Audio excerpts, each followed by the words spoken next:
you ready to kickstart your week with some dirt slinging and tire slaying action motorsports radio that packs the biggest guests? Hi, Ken Block here. Hey, my name's Jolene Van Butte. What's up, Brian Deegan here. Vaughn Ginn Jr. here. They've been thrown into one show that has broken down the barriers of what a motorsports radio show should be.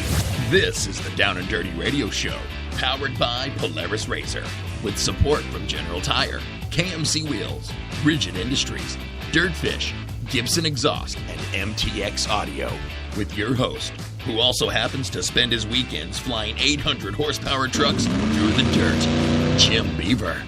When was the last time you saw an off-road or rally driver begging to get behind the wheel of a NASCAR IndyCar? Yep, not happening, but you sure see these pavement racers begging to drive our cars. And his partner in crime every week, a self-proclaimed Canadian moto chick who was jumping triples and taking podiums before most guys even learned to ride, Ami Houde. No one knows how to say my last name. Like, is it really that hard? Ami Houde, like I'm from the hood. Don't get it twisted. Sit back, strap in, and be prepared to join us as we take you through a motorsports ride like no other. Here is the man who carries a steering wheel in one hand and a mic in the other, Jim Beaver. Good morning and welcome to the Down and Dirty Radio Show, powered by Polaris Razor. Another Tuesday morning, January 2016. And I got to tell you, motorsports are just starting to get pumped. I don't know. You know what? Funny way, I'm sitting here trying to give this preview, and I start every show, and it kind of sounds the same way. To be honest with you, I don't have any of this scripted. I just shoot from the hip pretty much 90% of the time on this show, and sometimes I lose my train of thought. And right there, it was just totally me, completely talking out of my ass, and didn't know what I was going to say. But anyways, yeah. 2016, we're getting the ball rolling in 2016, and this is kind of the first big weekend. I know we've had a little bit of snowcross and frozen rush, a little bit of works racing and some stuff, but I think we had a best of the desert race to kick things off. But really, this weekend, things are really starting to get rolling. X Games, obviously X Games speaks for itself. It's huge. Bringing in some of the snowmobile events, there's two big X Games events a year, summer and winter, the European stuff, give or take, whatever. But you know what? As much as, you want to say, X Games has changed, it's diluted, X Games is still X Games, man. An X Games gold medal, you ask any action sports athlete what they want, and it's an X Games gold medal. The ones that say, I just want to film a good video part or this, it's all lies. They want an X Games gold medal. Let's face it, everybody does. I want one. I don't know how the heck I would get one, because I've been mediocre at best in most action sports stuff, and and obviously I think I could do fairly well in stadium super trucks given the opportunity, but it's just not going to happen. So there you go, though. Everybody wants an X Games gold medal. It's X Games weekend. We are covering X Games. Two guests calling in today. Colton Moore, Colton and his brother Caleb. The name speaks for itself. You talk Winter X Games, it's the Moore family. Obviously we all know about Caleb's tragic passing a few years ago, but Colton's still pushing on. Here's a guy who's running the Torque Series. He's running Terracross. He's doing some GNCC stuff in Razors. He's doing freestyle quads. He's dabbling in FMX. He's killing it on a snowmobile doing freestyle. I mean, he eats, sleeps, breathes action sports or action motorsports, and going to have him on the line. He's also dropping a book, Chasing the Sky, out in stores right now. So, definitely want to get your hands on a copy of that. Colton's going to be calling in here in just a few minutes. And then hour number 2, Paul Thacker. Been about 6 months since we've had Paul on air. Paul Thacker, obviously a lot of you guys know him. Before Levi LaValle jumped over the harbor in San Diego, Mr. Paul Thacker owned the long-distance world record on a snowmobile. So Paul Thacker, he's going to be calling in. He's going to be racing some Snocross Adaptive at X Games. Also dabbles in some Razor stuff as well. And he was out there filming Doonies 2 on a snowmobile out of Glamis. So we're going to catch up with Paul Thacker and get him to weigh in on some X Games. Obviously, Ami Houde, she's going to be calling in. We're going to be talking some Supercross with her, Fantasy Supercross. She'll be on air with Paul as well, talking a little Snocross. And we got a huge DirtFish Rally Report lined up for this hour. We've got, Red Bull GRC dropping their schedule this morning. We're going to dive into that. We may have a special caller from Red Bull Global Rallycross as well. We'll see how that works out here in the first hour. World Rally Championship, that was going on. Some mega Ken Block news. Ken Block, just news all over the place with Ken. We're going to be talking about that. And then Rally America, the kickoff this weekend, coming at you from Atlanta, Michigan, Snowdrift Rally, round 1 of the Rally America National Championship. I will be there. That's right. Here in a day or so, I'm flying up to Michigan, leaving my 70-some degree sunny weather out here in Arizona, heading up to the snow. Hopefully I don't get snowed in like last year. But I'm heading up to the snow. We will be hosting Rally America Radio Live. I'm also going to try and do some live Facebook video from the event. So if you're not following me on Facebook, you definitely need to. Just the Down and Dirty Radio Show account. You get a verified account through Facebook, and they give you this handy-dandy live stream tool that's kind of like Periscope, but it's through Facebook. So we're going to try it out up there. So definitely want to give me a follow there. Be prepared for that. And, definitely follow all the Rally America accounts as well. But Rally America Radio will be live, coming at you, sometimes live, sometimes kind of live from the event. But we'll have full coverage of Rally America Radio this weekend there at the Snowdrift Rally. And we had Bucky Lassick on air last week. Super production field stacked, two-wheel drive field stacked. Open class, David Higgins taking an event off, letting Bucky have the reins in SP with Craig Drew. So we'll see Higgins at 100 Acre Wood here in a couple of months. That moved to March from February.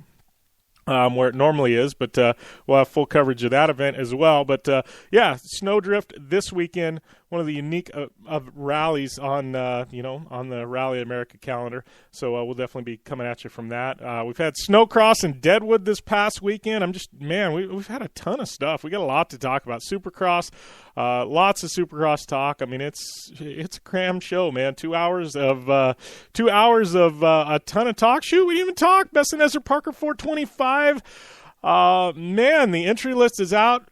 Probably the biggest Best in the Desert non-Mint 400 trick truck field ever. We're going to be diving into that. King of the Hammers, stack field there, even bigger stack field in the UTV class at King of the Hammers. We're going to be diving into that. It's a ton of stuff this weekend. I mean, we got King of the Hammers kicking off, Rally America, Supercross, X Games. Following weekend, we got Best in the Desert, more King of the Hammers. It's going to be a nutty 2 weeks here on the Down and Dirty Radio Show. And then fast forward in a couple of weeks, and we're kicking off our national syndication deal with Sports Byline Network. So I got to tell you, we have a lot coming at you here on the Down and Dirty Radio Show the next couple of weeks. Hang tight, strap in. It's going to be a heck of a ride. That being said, I think my good friend Colton Moore looks like he is calling in, hanging out in the queue, and wants to get on air. So let's catch up with Mr. Colton Moore. All right, I'd like to welcome my next guest to the line. X Games gold medalist getting primed for Aspen this weekend. Colton Moore, how's everything going, Colton? Going great. Couldn't ask for anything more. Got a bunch of snow here out of Texas and in the snow, so everything's going good. Yeah, well, I got to ask you. I mean, it's funny because I was just doing some research for this interview. I mean, I'm pretty familiar with you, but it was funny because I think right on X Games website there's this big article and it says snowmobiler from Texas, and it's kind of a little bit tongue in cheek. It's you got to get a little crap once in a while. How did you get involved in snowmobiling being from Texas? Well, we did all the same stuff on ATVs, and Polaris made both the ATV and Polaris and the snowmobile. So we were just watching X Games one time and was watching all the snowmobile guys, and we were doing the same stuff. So we were like, why don't we try that, And so we had some snowmobiles sent to us and practiced up for like a month. Had to send some videos in, and then got to go to X Games and actually ended up doing pretty well. And now we've just stuck with it. Yeah, I mean, is that pretty easy transition from ATVs to to snowmobiles? I mean, a bike would be something different, but I know ATV is a little bit, it's a little bit heavier to sling around. I mean, is it, is there any crossover there at all? Was it a pretty easy transition for you guys? Yeah, it wasn't too bad. I mean, once we figured out like the basics of the sled, the tricks all came over pretty easy. It was just trying to figure out how to ride a sled, seeing as how we've never even touched one before. Yeah, and there in Texas, I mean, with the sleds, you have like a wood chip track or anything? I mean, are you able to get on it, or is it pretty much just every winter it's flipping a switch and getting into snowmobile mode? Yeah, no, in Texas, we just have a foam pit, and then we have a bunch of carpet put down, and we put wheels in the skis and a radiator on the sleds, and then we just practice in the foam pit for the most part, and then usually, a few weeks before X Games, we try to go somewhere and get in the snow.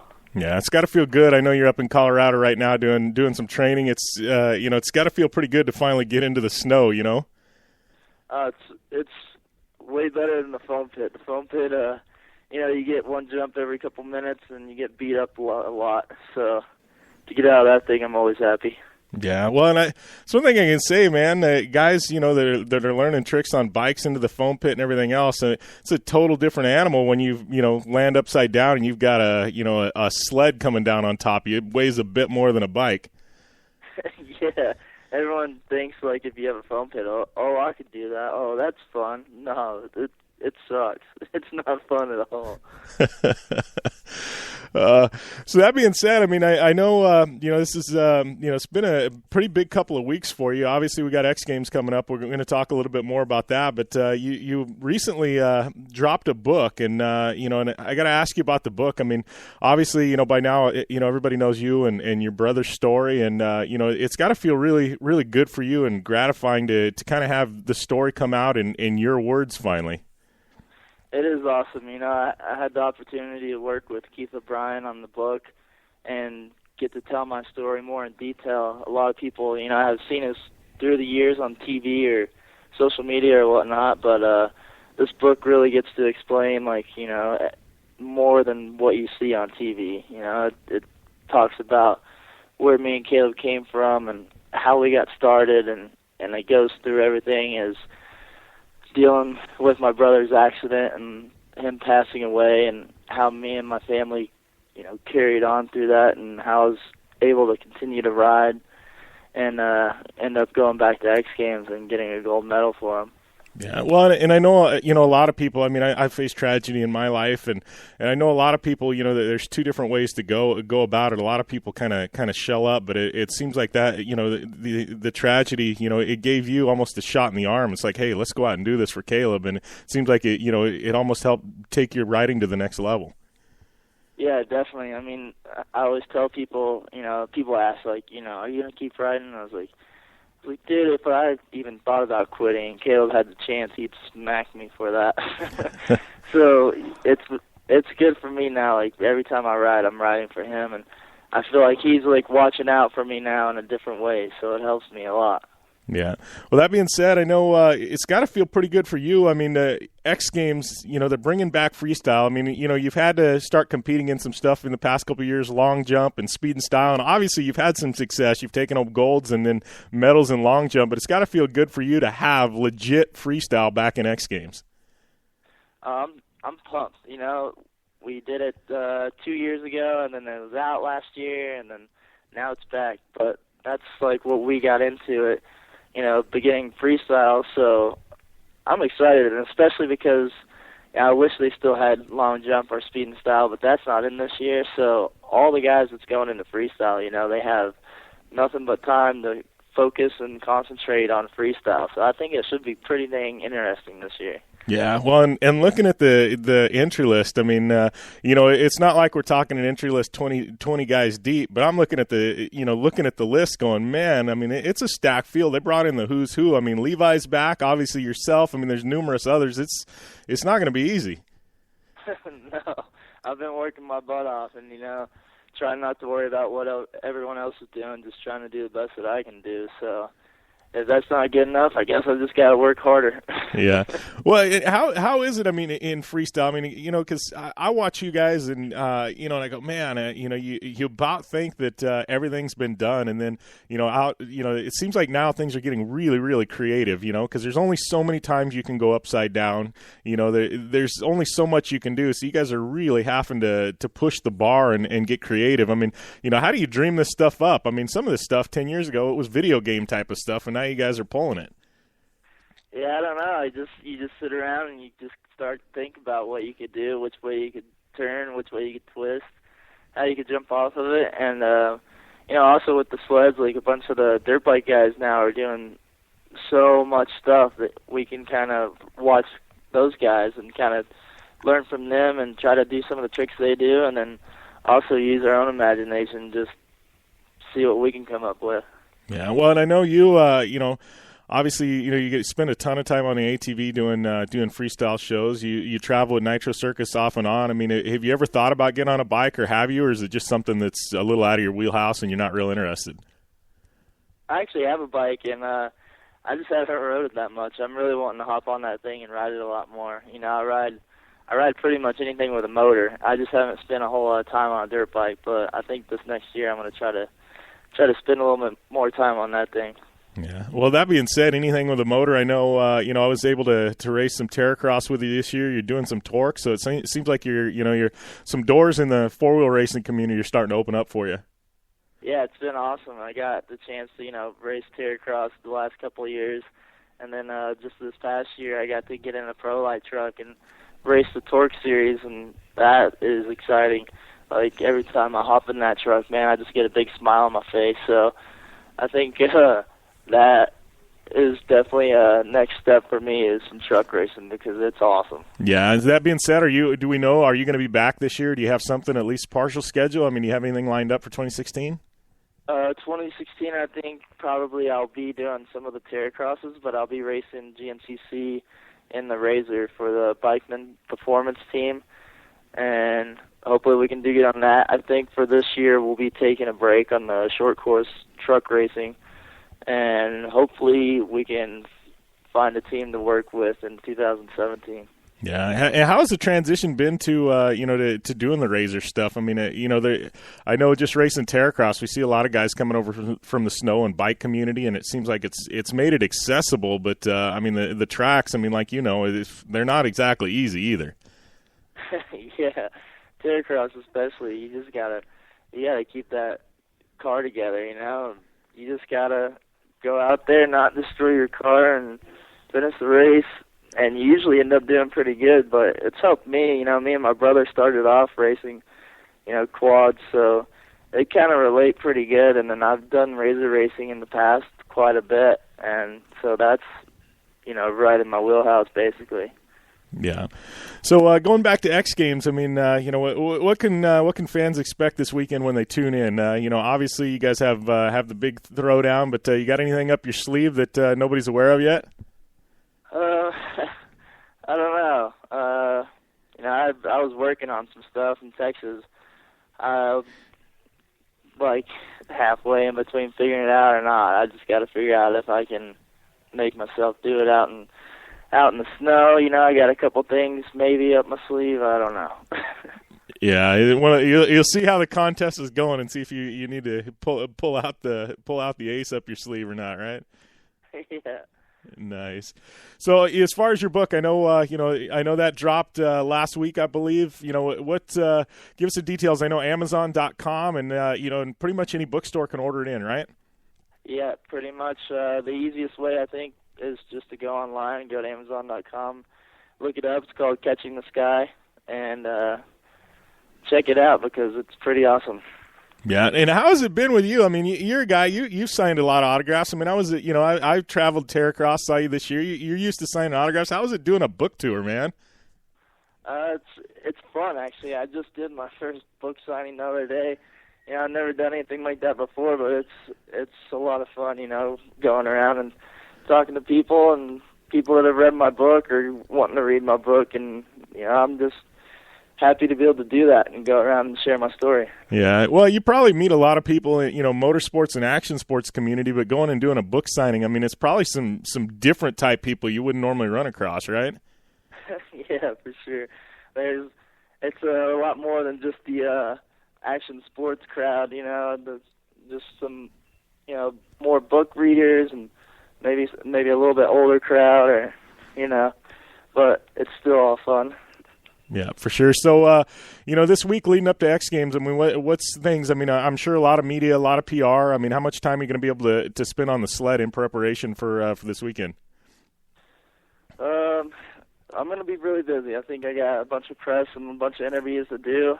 I might actually end up having to cut one of my practices short for some interviews, but it should be good. I'm trying to get a bunch of practice in right now, and I think we have 2 days at X Games to do it, so it should be all dialed in.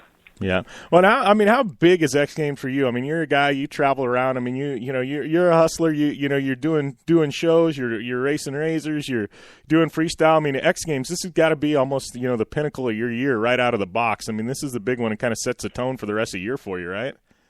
Yeah, definitely. X Games, I always look at it as like the biggest event of the year. It's televised. There's tons of people watching it. And for me, you get to go out there and test your skills against the best in the world. So, yeah, you started off at the beginning of the year, so hopefully you do good and set your year off right. Yeah, for sure. Well, I know you're busy. You got some training to get to, but I appreciate you taking the time for an interview, my friend, and we'll definitely be pulling for you on TV and see you out there racing some Terracross later on. Yeah, no problem. I really appreciate it. Thanks, man. All right, thanks a lot, Colton. Always fun catching up with Colton Moore, and I know it's first time I say catching up with him. First time we've had him on the Down and Dirty radio show, but got to know Colton this year, obviously through Terracross, and solid guy, and man, he's always got a lineup of not only fans but the ladies wanting to take their picture with him. But a good dude, and talk about an emotional story, but a story that about overcoming kind of some adversity and. And gosh, I think we were all watching live when Caleb, when Caleb had that accident and and got up and walked away, and then just tragic to hear what happened. But Colton has definitely overcome it, and and taken a gold at X Games since then in honor of his brother, and now there's a book to tell the story, and just a great family, and good values, and stoked to have him on air, and would definitely. I get so torn, I just it's to the point where I'm friends with so many of these guys. Colton Moore, we got Levi LaValle, Kyle Pauline, who's going to be in X Games, and Paul Thacker, and it's one of those things. I just like seeing good competition at this point. It's not that I pull for any which person.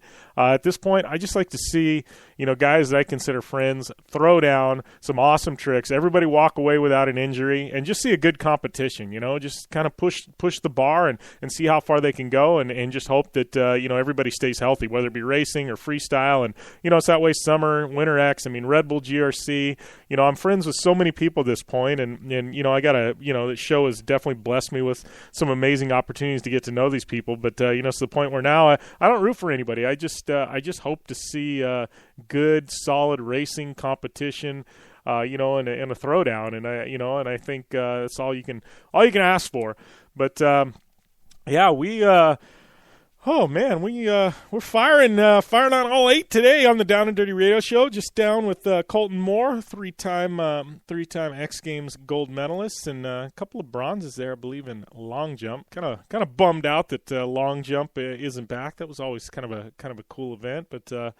It sounds like Levi LaValle, he definitely had that dialed in, but kind of a bummer to see that go away. But it's is what it is. X Games they brought back freestyle. Got to appreciate that, and adaptive back, and it's definitely going to be a good weekend. And like we said, not only X Games. Hopefully you're dialed in with Rally America Radio this weekend as well. King of the Hammers getting kicked off, and I'm sure they'll have a live stream up for that. Supercross, got a bit of everything happening this weekend. So 4 wheels, 2 wheels, dirt, snow, lots and lots happening. So we're going to take a short commercial break.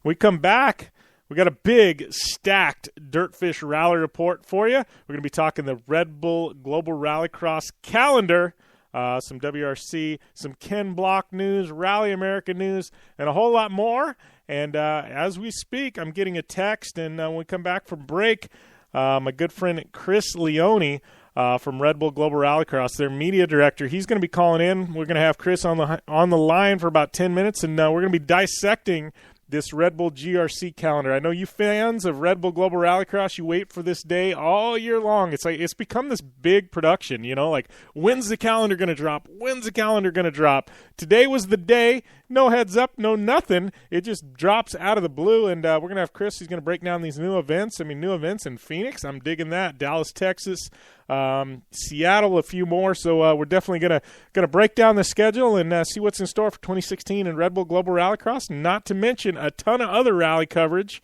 and maybe a little snowcross as well when we come back from the break. Thanks for staying tuned to the Down and Dirty Radio Show, powered by Polaris RZR.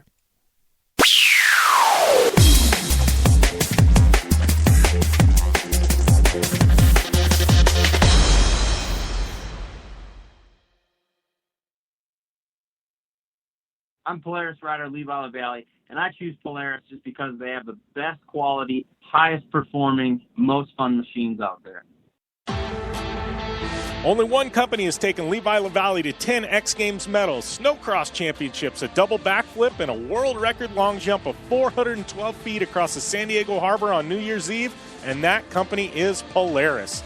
Whether it's dominating the X Games, racing a stock Polaris RZR XP1000 in the Terracross Championship, or just hitting the trail on the weekend, for over 20 years, Levi has relied on the same quality Polaris vehicles and products you can purchase at your local Polaris dealer. Take the advice of action sports legend Levi LaValle and visit Polaris on the web at Polaris.com to see the full lineup of Polaris vehicles, or follow them on Facebook, Instagram, and Twitter at Polaris RZR.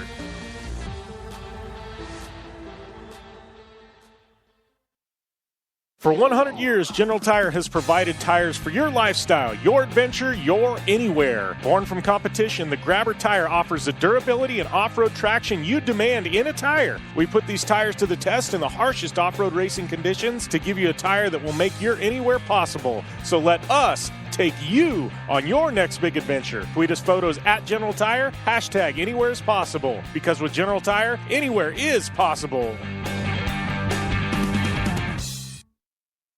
Are you looking for a place to push yourself behind the wheel and see how your driving skills stack up? DirtFish Rally School is that place. Located on 315 acres of pristine automotive playground at the foot of the Cascade Mountains in Snoqualmie, Washington, right outside of Seattle, DirtFish Rally School is a one-of-a-kind place where everyone from first-time drivers to seasoned professionals like Bucky Lassick and Antoine Lestage can push themselves to their limit. Whether driving the high-performance, rally-prepped all-wheel drive Subaru Impreza STI is what you're looking for, or you'd rather hang it all out in the rear-wheel drive Subaru BRZs, DirtFish Rally School has something for everyone. Classes are available from 2 hours to 3 full days and feature instructors with over 150 years of combined racing experience. Whether you're looking to become the best and get an edge on the competition, or just looking to freshen your skills behind the wheel, DirtFish Rally School is the place to go. For more information on registering for classes, visit DirtFish on the web at dirtfish.com, or to check out the latest happenings from DirtFish, follow them on Facebook, Instagram, and Twitter at DirtFish Rally.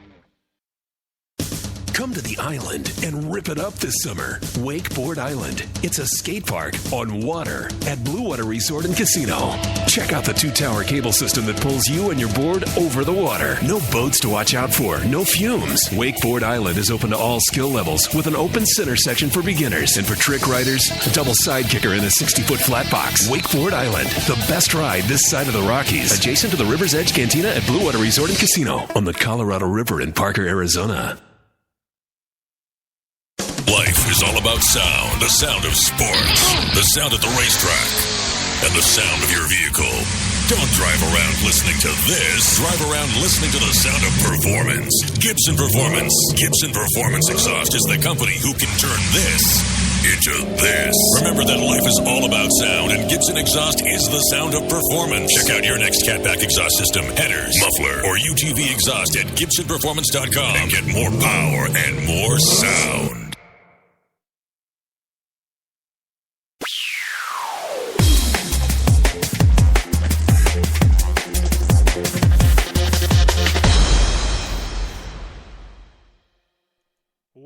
back to the Down and Dirty Radio Show, powered by Polaris Razor. Jim Beaver here on a Monday.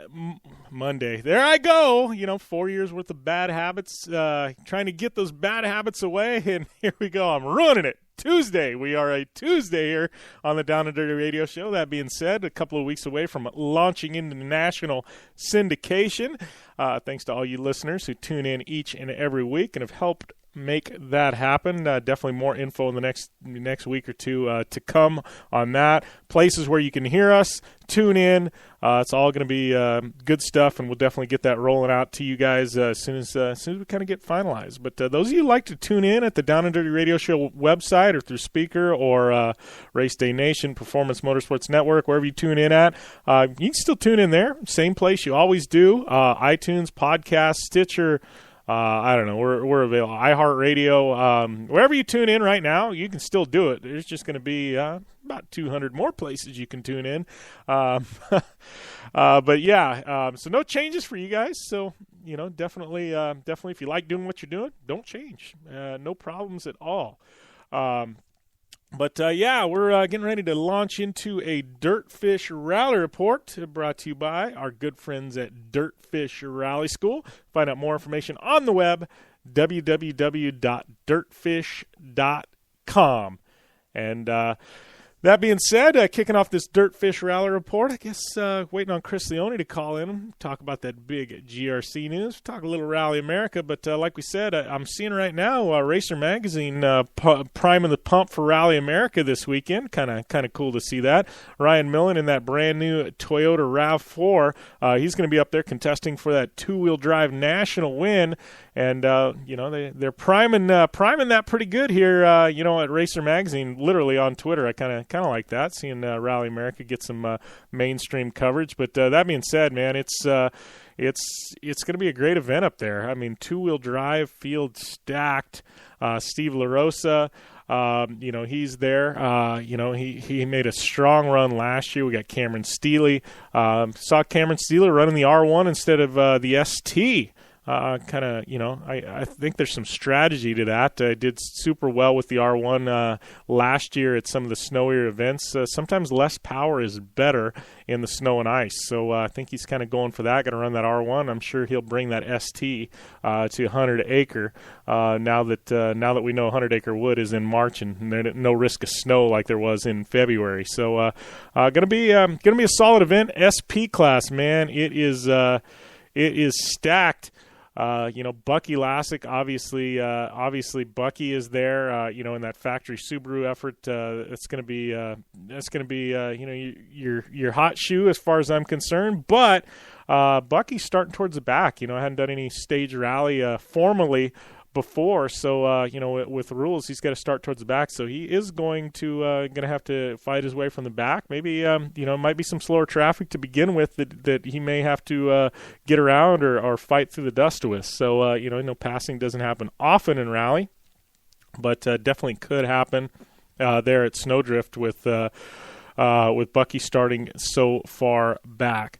So I don't know. It's definitely going to be a good one. We've got drivers moving from two-wheel drive to SP. Open class. I guess I'll go out on a limb here and say I think right now it's going to be a shootout. We got Peter Fatella. Also got my buddy from DirtFish Rally School, FY Racing, Brenton Kelly. He's going to be there in his open class car. Both of them had strong efforts last year. Obviously, with Yeoman and Higgins not running this event, opens the door up to see somebody else on top of the box. So definitely looking forward to Rally America this weekend, and then B-Spec. Got the factory Honda effort. And then we've also looks like we've got some other B specs moving in there as well, in some different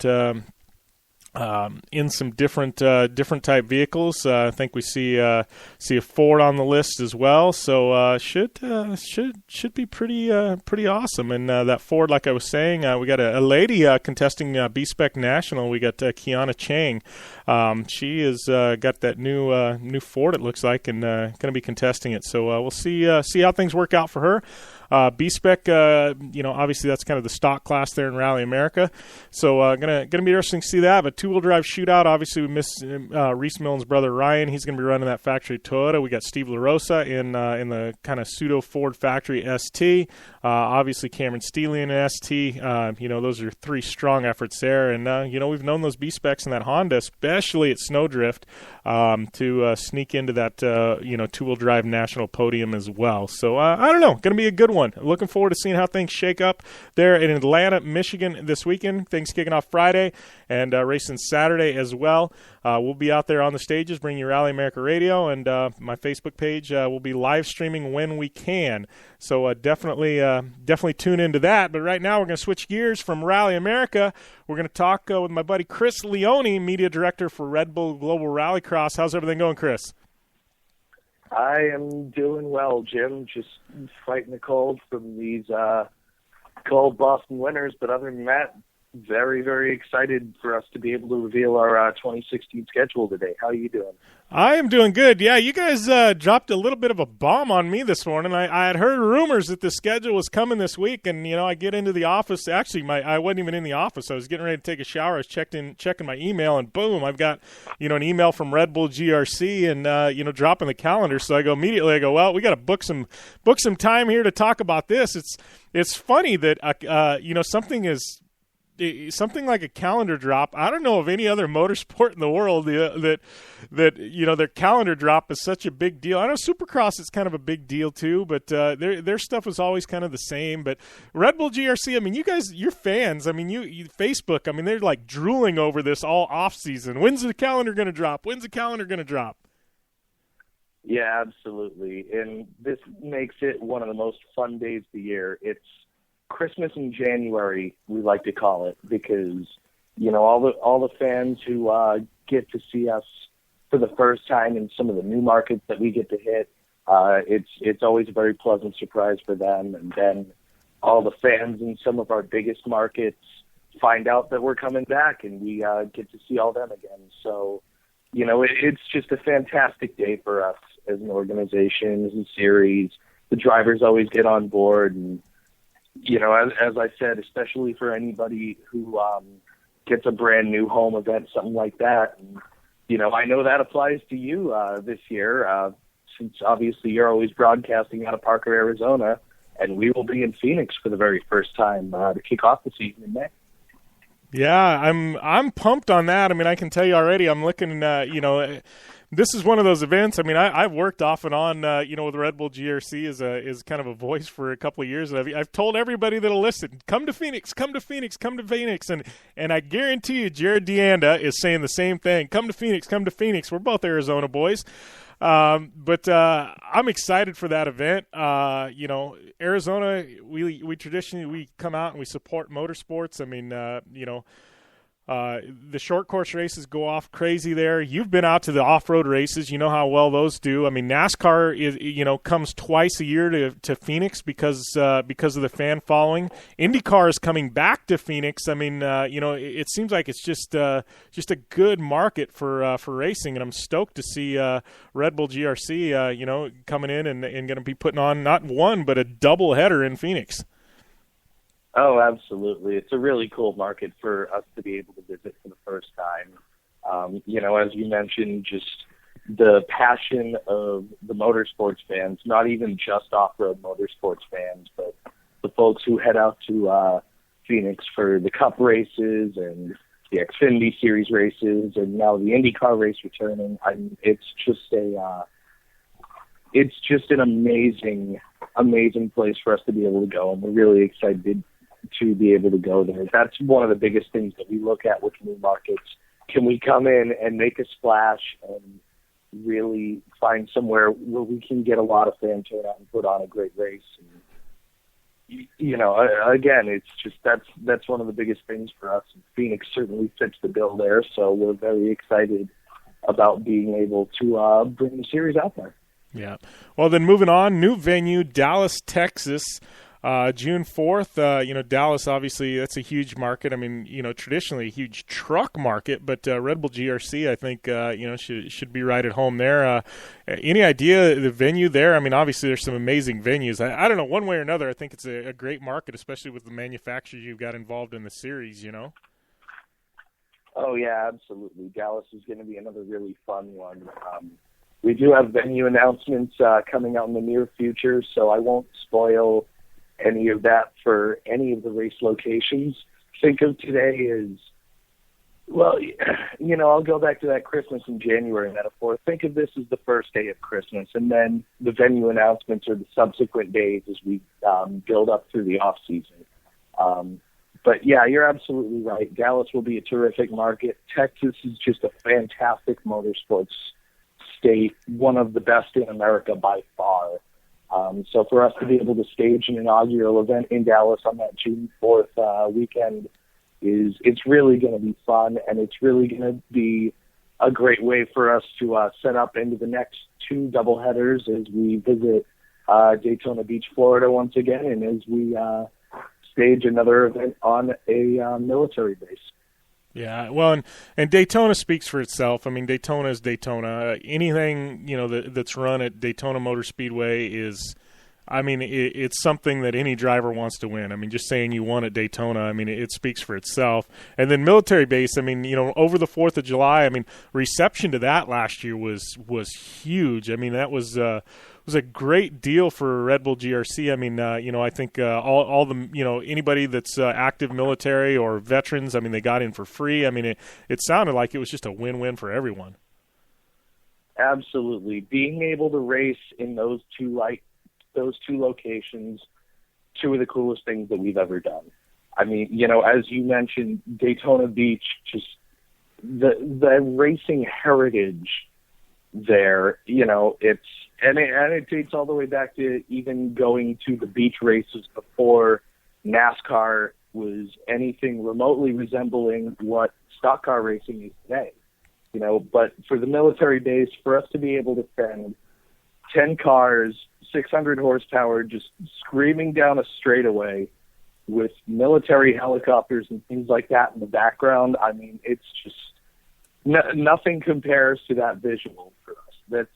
It's one of the coolest possible things that you could possibly conceive of. I mean, one of the major parts of our ethos is, let's take this racing and put it in some of the most unexpected locations we possibly can. And if that doesn't fit the bill there, then I don't know what does. Yeah. Well, and then unexpected locations. I mean, it was unexpected the first year, but now it's kind of become an institution. But Red Bull GRC, Washington, D.C., nation's capital, that's always a great event. Oh, for sure. And that late summer stretch there is we have a few events and we start building up towards the end of the season is, it's always one of the most crucial stretches of the year, but we get some fantastic racing in DC, and we have both years that we've gone so far. Patrick Sandell holding off Nelson Piquet in the first year in 2014, and then Nelson returning the favor last year and holding off Patrick. I mean, it's just some of the best racing that we have. I mean, and for those guys to see them battling neck and neck, but doing it cleanly and respectfully and, not doing anything deliberate to take one another out because they're absolutely friends off the track. I mean, it was just, it was a great moment for us the first time that those two faced off in DC. And it was a great moment again last year, especially when Nelson gave SH Rallycross its first win in a main event with us. So we're really looking forward to seeing who gets the rubber match or if somebody else can break the stranglehold that those two have on that event. Yeah. Well, then we've got to be announced event. Obviously, I'm assuming in the next couple of months, once those things get cleared, we'll have a better idea about that. But I know just looking at social media this morning, September 17th, Seattle, Washington. You've got a lot of rally fans in the Northwest, in the Pacific Northwest, really, really excited. Yeah, absolutely. And we love going to that Seattle market. We always get a terrific turnout when we're out there. Sverre Isaacson giving Subaru Rally Team USA its first GRC main event win out there the last time that we raced in the Seattle market was, yet another watershed moment for this series. I mean, the Subaru fans are some of the most passionate fans that we get, and for them to be rewarded with what in some ways was kind of a home victory, for a lot of that fan base, in the Pacific Northwest, that was just a fantastic moment. And for us to be able to go back to that market and for it to once again be a crucial market in our championship chase, it's really special. I mean, for me, I have family living out there, so I'm looking forward to inviting them to come back out and see us again. So it's also a special race for me, but for that incredibly passionate stage rally fan base that you've mentioned, and especially for a lot of the Subaru fans who really, who call that area home and really are some of our biggest supporters and some of our most vocal supporters, it's going to be great for us to be able to visit them and put on another terrific event. Yeah, I think there's a couple of states, and Washington being one of them, where they call Subaru the official vehicle of that state, and those Subaru fans, they're going to be out in force, guaranteed, come September in Seattle. And then a little bit change up this year, but wrapping things up with a doubleheader in Los Angeles. I know that Los Angeles event kind of become a staple on the calendar, for Red Bull GRC. Wrapping things up with a doubleheader, going to crown a champion there in Los Angeles in October. Yeah, absolutely. And that, of course, is, as you mentioned, one of the most interesting things about this year's schedule. It's something where the LA event has, for the past 2 years, decided a champion, quite frankly. Or at the very least, it has taken the points race and turned it upside down. You look at 14 and, the points lead completely changed, in that first time that we did a doubleheader in LA. And then in 15, the same thing happened. Just everything totally changed around. And for us to take that pivotal event, that event that has established itself as a game changer, and make it where we wrap up, I think it's going to lead to an unpredictable finale. I think it's going to lead to some fantastic racing. And best of all, for the fans, I think what it's going to mean is if your driver shows up to that event with even a fighting mathematical chance, I think they can walk out of that event as the champion. And I don't think you can ask for any more than that, on the part of a racing series, especially when you don't have to do something like make a double points finale or introduce a playoff system. I mean, things like that are all well and good, but if you can create something like that naturally, if you can create it without any sort of mathematical manipulation in the point system, I think that's something truly special. I think that's the opportunity that we have by moving the Los Angeles doubleheader to the end of the season, and I certainly hope that's the way it's going to play out when we get to October. Yeah, for sure. Well, I think calendar's got me excited. Obviously, new events in Phoenix and Dallas. Obviously going back to Seattle. I think it's lining up to be a great year. 12 rounds of racing. It's pretty spaced out. I know there was a couple of years, back where there was a grind where teams, it was like back-to-back weekends, and it seems like, it's been alleviated a little bit. Give them a little bit of a breather, but I think it's a solid schedule, and looking forward to that to be determined date and see where that's at. Yeah, absolutely. I mean, every year we're just able to make more and more progress towards, creating the best possible racing series that we can. We've got a lot of fantastic partners on board to help us do that. We're welcoming the return of DF Goodrich Tires. They are our new official tire supplier. It's a multi-year agreement that we're really excited about. We are, of course, returning to the NBC Sports family of networks for broadcast this year, and we're really looking forward to working with them once again. And just the combined efforts of all these people who throw their support in, for Red Bull GRC, whether it's the race teams themselves or the drivers who work so tirelessly to help us promote the series. I've seen so many posts on our schedule today from our drivers competing, and that's been awesome to see. from our sponsors, from our manufacturers, just the combined efforts of everybody. You know, you can't say enough about the group of people that we're fortunate enough to work with. We're really lucky. We're really grateful to have all of these partners on board, and we're looking forward to creating, you know, the absolute best racing that we've ever created this year, and just continuing to grow for the future. All right. Well, I know, you obviously got a ton of emails and Facebook mentions and everything else to attend to, but I appreciate the time, my friend, and we'll definitely, as these announcements roll out, get you back on air to break them down with us throughout this off season. Yeah, absolutely, Jim, and I'm looking forward to the day that we get to start those power rankings up again. All right, for sure. I am definitely in on that. Amen. All right. Thanks a lot, Chris. Thanks, Jim. You have a great week. Yeah, you too. All right, that was Chris Leone, Media Director, Red Bull Global Rallycross. And great catching up with Chris and breaking down those dates. And, great schedule. Find out all the info at RedBullGlobalRallycross.com. Check it out. And, it's going to be a fun one. Phoenix, doubleheader, kicking things off in May. I am in. Maybe we'll do some live radio out there. We'll have to see, but definitely excited, stoked on that. Some other news: World Rally Championship. They were racing in Monte Carlo over the weekend. Monaco, Monte Carlo. Asphalt rally, kind of a icy one to kick things off. One of my favorite rallies of the year. Anything in Monaco is big. Formula One, WRC.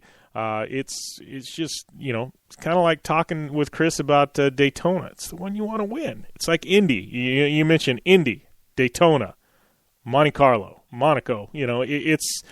Those are the ones you want to win. There's a few iconic cities, and they just hold more clout. It doesn't matter what's racing there; they just hold more clout. But that being said, it was all Volkswagen once again. Sebastian Ogier just dominating, literally dominating. Almost a full 2-minute lead over Mickelson in second. Neuville rounding out the podium in the Hyundai. We had Osberg in the M Sport car in fourth. Lefebvre for Abu Dhabi was sitting there in fifth. We had Sordo, Tonic, Evans. That was 6 through 8. So it was starting things off with a tarmac rally there on the asphalt. Moving on to Sweden in a couple of weeks, but right now it looks like it's all Volkswagen there at the top. And then also we had some snowcross in action. Well, I guess before we get to the snowcross, we ought to round out this DirtFish Rally Report there. I'm getting a little ahead of myself. But, Ken Block making some blockbuster announcements, no pun intended. Ken Block making some blockbuster announcements the past couple of weeks. Obviously, big one, renewed relationship with Ford, expanded relationship with Ford. The second part of that, moving on to World Rallycross this year, going to be running the entire full FIA World Rallycross Championship in 2016. And then the third thing, bringing in a teammate, two-car team for Ken Block, bringing in my buddy, a guy that I just love, man, Andreas Backerud. You hear us talk about Backerud Blue. Just a charismatic driver, and he's going to fit in well with the Hoonigan Racing team. So definitely looking forward to seeing Andreas Backerud teaming with Ken Block, and I think just a perfect fit for that Hoonigan Racing team. Already got a great relationship with Ford. Used to race for Monster Energy at one point in time. And, he just, the guy's just great, and he's a heck of a wheel man. Going to be great for Ken Block, bringing in a veteran like that, a young veteran, but a guy that definitely will gel and mesh well with the team. Moving on to snowcross. I know I got ahead of myself earlier, but we did have some racing in Deadwood. Seems like this event kind of gets shadowed over because X Games looming. But this past weekend we had some snowcross going on. It was Elias Ishuel with the sweep in Pro Light. Second was Jake Angove and Montana Jess in the second race. In the first race, in the finals, it was Ishuel, obviously. Maxime Talifer and Daniel Benham, 1, 2, and 3. And then going into Pro Open, once again, Tucker Hibbert back on point. All Tucker. Corin Todd, Tim Tremblay rounding out your top 3. And then second round, Tucker Hibbert once again, Adam Reinheim, Jake Scott, your 1, 2, and 3. So I don't know, man. Going into X Games, Tucker Hibbert, he is definitely going to be the one to beat. That's for sure. So right now we're going to take a short commercial break. When we come back, Ami Houde's going to be on the line. We're going to have Paul Thacker calling in, talking some more X Games. We got Supercross, Supercross talk. We got some Fantasy Supercross talk. All that and more. Hour number 2 of the Down and Dirty Radio Show, powered by Polaris Razor.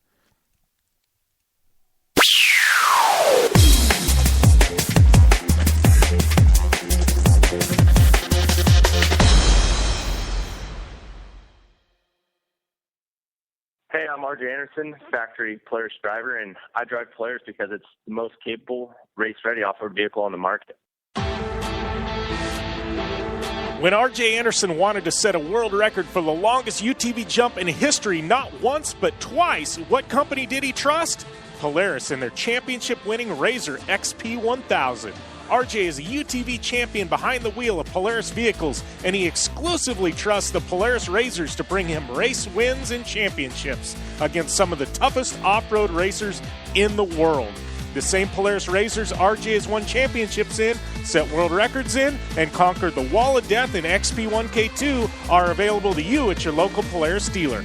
Take the advice of world record holder RJ Anderson and visit Polaris on the web at Polaris.com to see the full lineup of Polaris Razor vehicles, or follow them on Facebook, Instagram, and Twitter at Polaris Razor.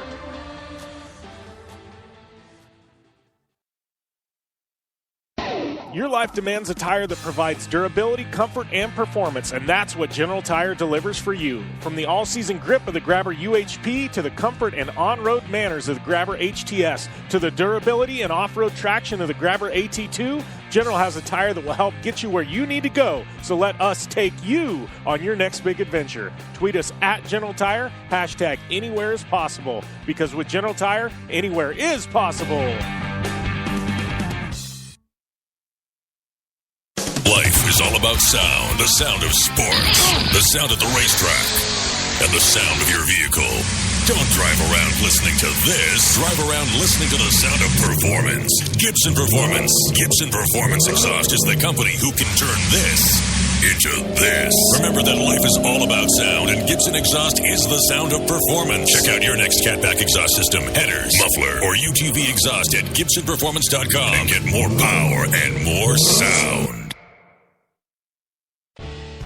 Looking to upgrade the brake system on your race car, pre-runner, or weekend toy? J-Mar Performance Brake Systems has you covered. An industry leader in performance braking systems, J-Mar can outfit your vehicle with the highest quality American-made calipers, rotors, master cylinders, hubs, turning brakes, and shifters for Volkswagens to trophy trucks and everything in between. For more information and their full product line, visit J-Mar on the web at jmarperformance.com or follow them on Instagram and Twitter at J-Mar Brakes. Come to the island and rip it up this summer. Wakeboard Island. It's a skate park on water at Blue Water Resort and Casino. Check out the 2-tower cable system that pulls you and your board over the water. No boats to watch out for, no fumes. Wakeboard Island is open to all skill levels with an open center section for beginners. And for trick riders, a double side kicker in a 60-foot flat box. Wakeboard Island, the best ride this side of the Rockies. Adjacent to the River's Edge Cantina at Blue Water Resort and Casino on the Colorado River in Parker, Arizona. Are you looking for a place to push yourself behind the wheel and see how your driving skills stack up? DirtFish Rally School is that place. Located on 315 acres of pristine automotive playground at the foot of the Cascade Mountains in Snoqualmie, Washington, right outside of Seattle, DirtFish Rally School is a one-of-a-kind place where everyone from first-time drivers to seasoned professionals like Bucky Lassick and Antoine Lestage can push themselves to their limit. Whether driving the high-performance, rally-prepped all-wheel drive Subaru Impreza STI is what you're looking for, or you'd rather hang it all out in the rear-wheel drive Subaru BRZ RZs, DirtFish Rally School has something for everyone. Classes are available from 2 hours to 3 full days and feature instructors with over 150 years of combined racing experience. Whether you're looking to become the best and get an edge on the competition, or just looking to freshen your skills behind the wheel, DirtFish Rally School is the place to go. For more information on registering for classes, visit DirtFish on the web at dirtfish.com, or to check out the latest happenings from DirtFish, follow them on Facebook, Instagram, and Twitter at DirtFish Rally.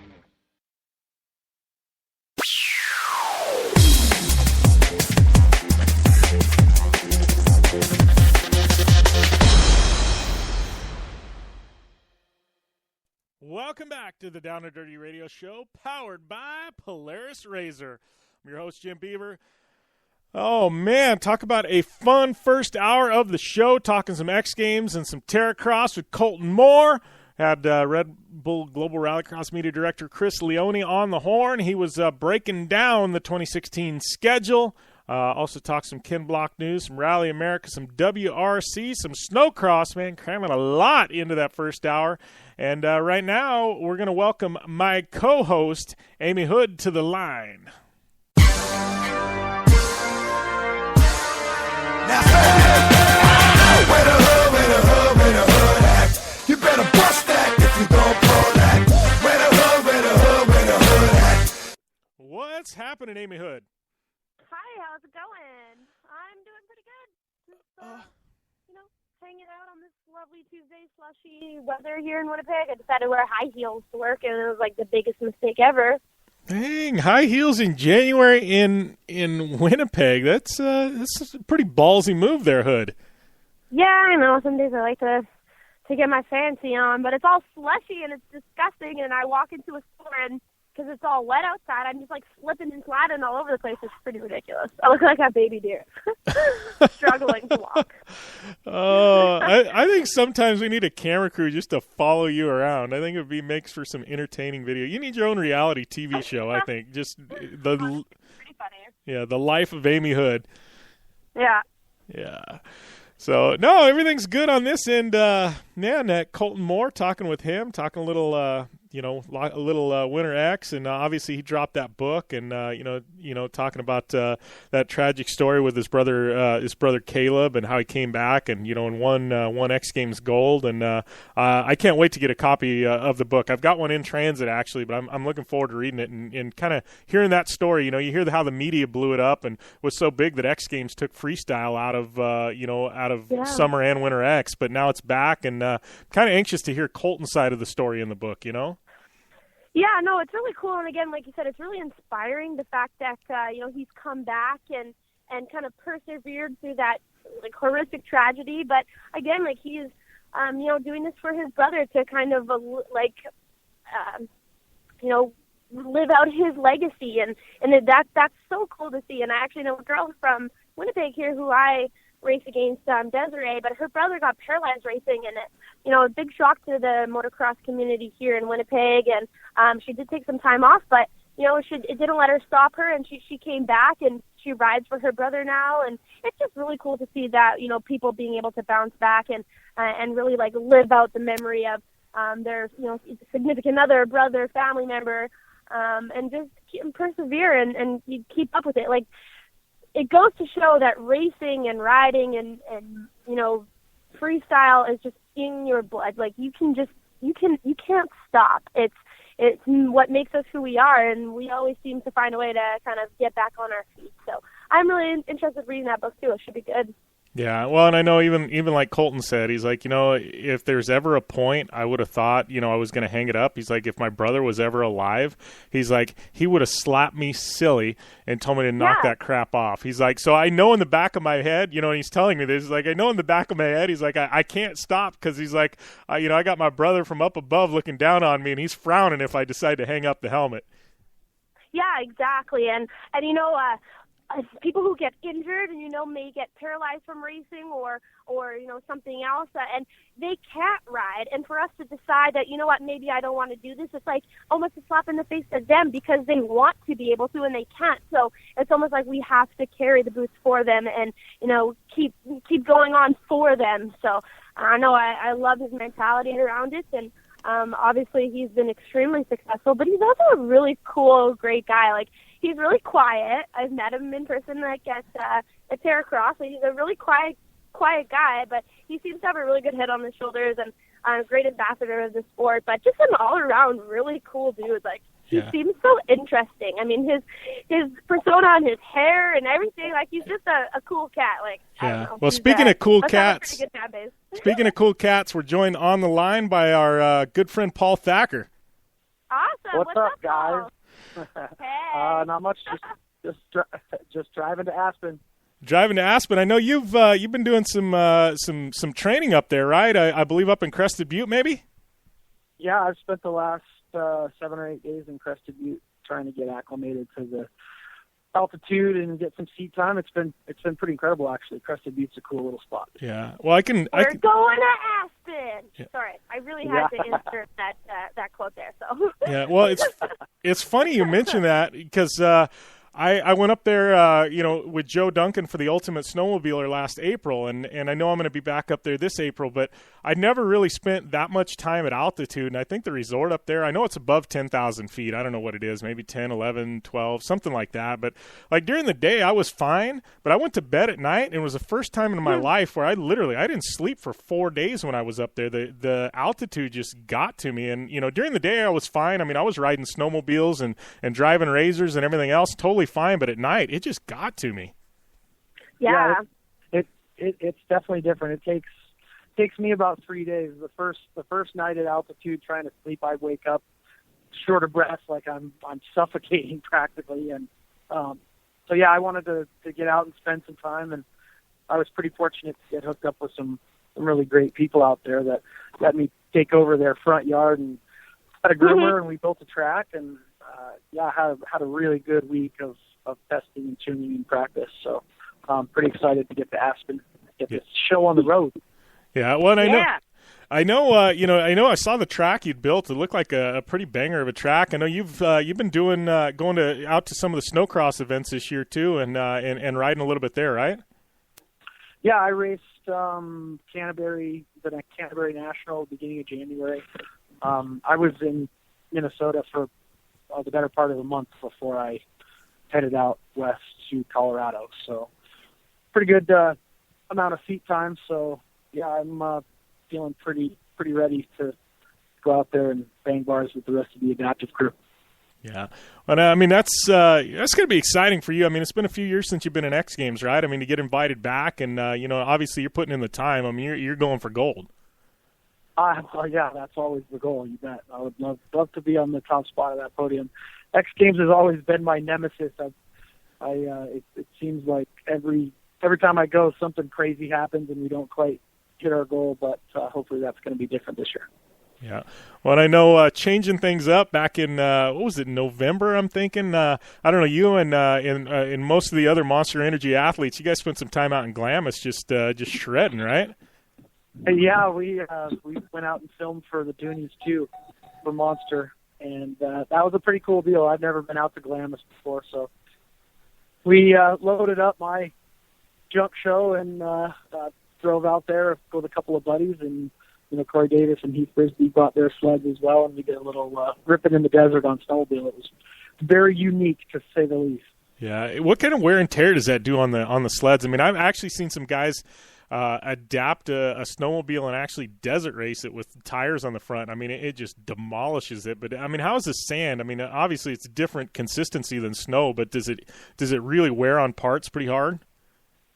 Surprisingly, it wasn't. I mean, we didn't ride a ton. I mean, you can't. The sleds get pretty hot pretty quick. So, but it didn't really bother him a whole lot. I mean, we set him up to expect, kind of what you would do in the wintertime when you don't have a lot of snow with some extra bogey wheels and stuff like that. So it worked pretty good, and the wear and tear was minimal.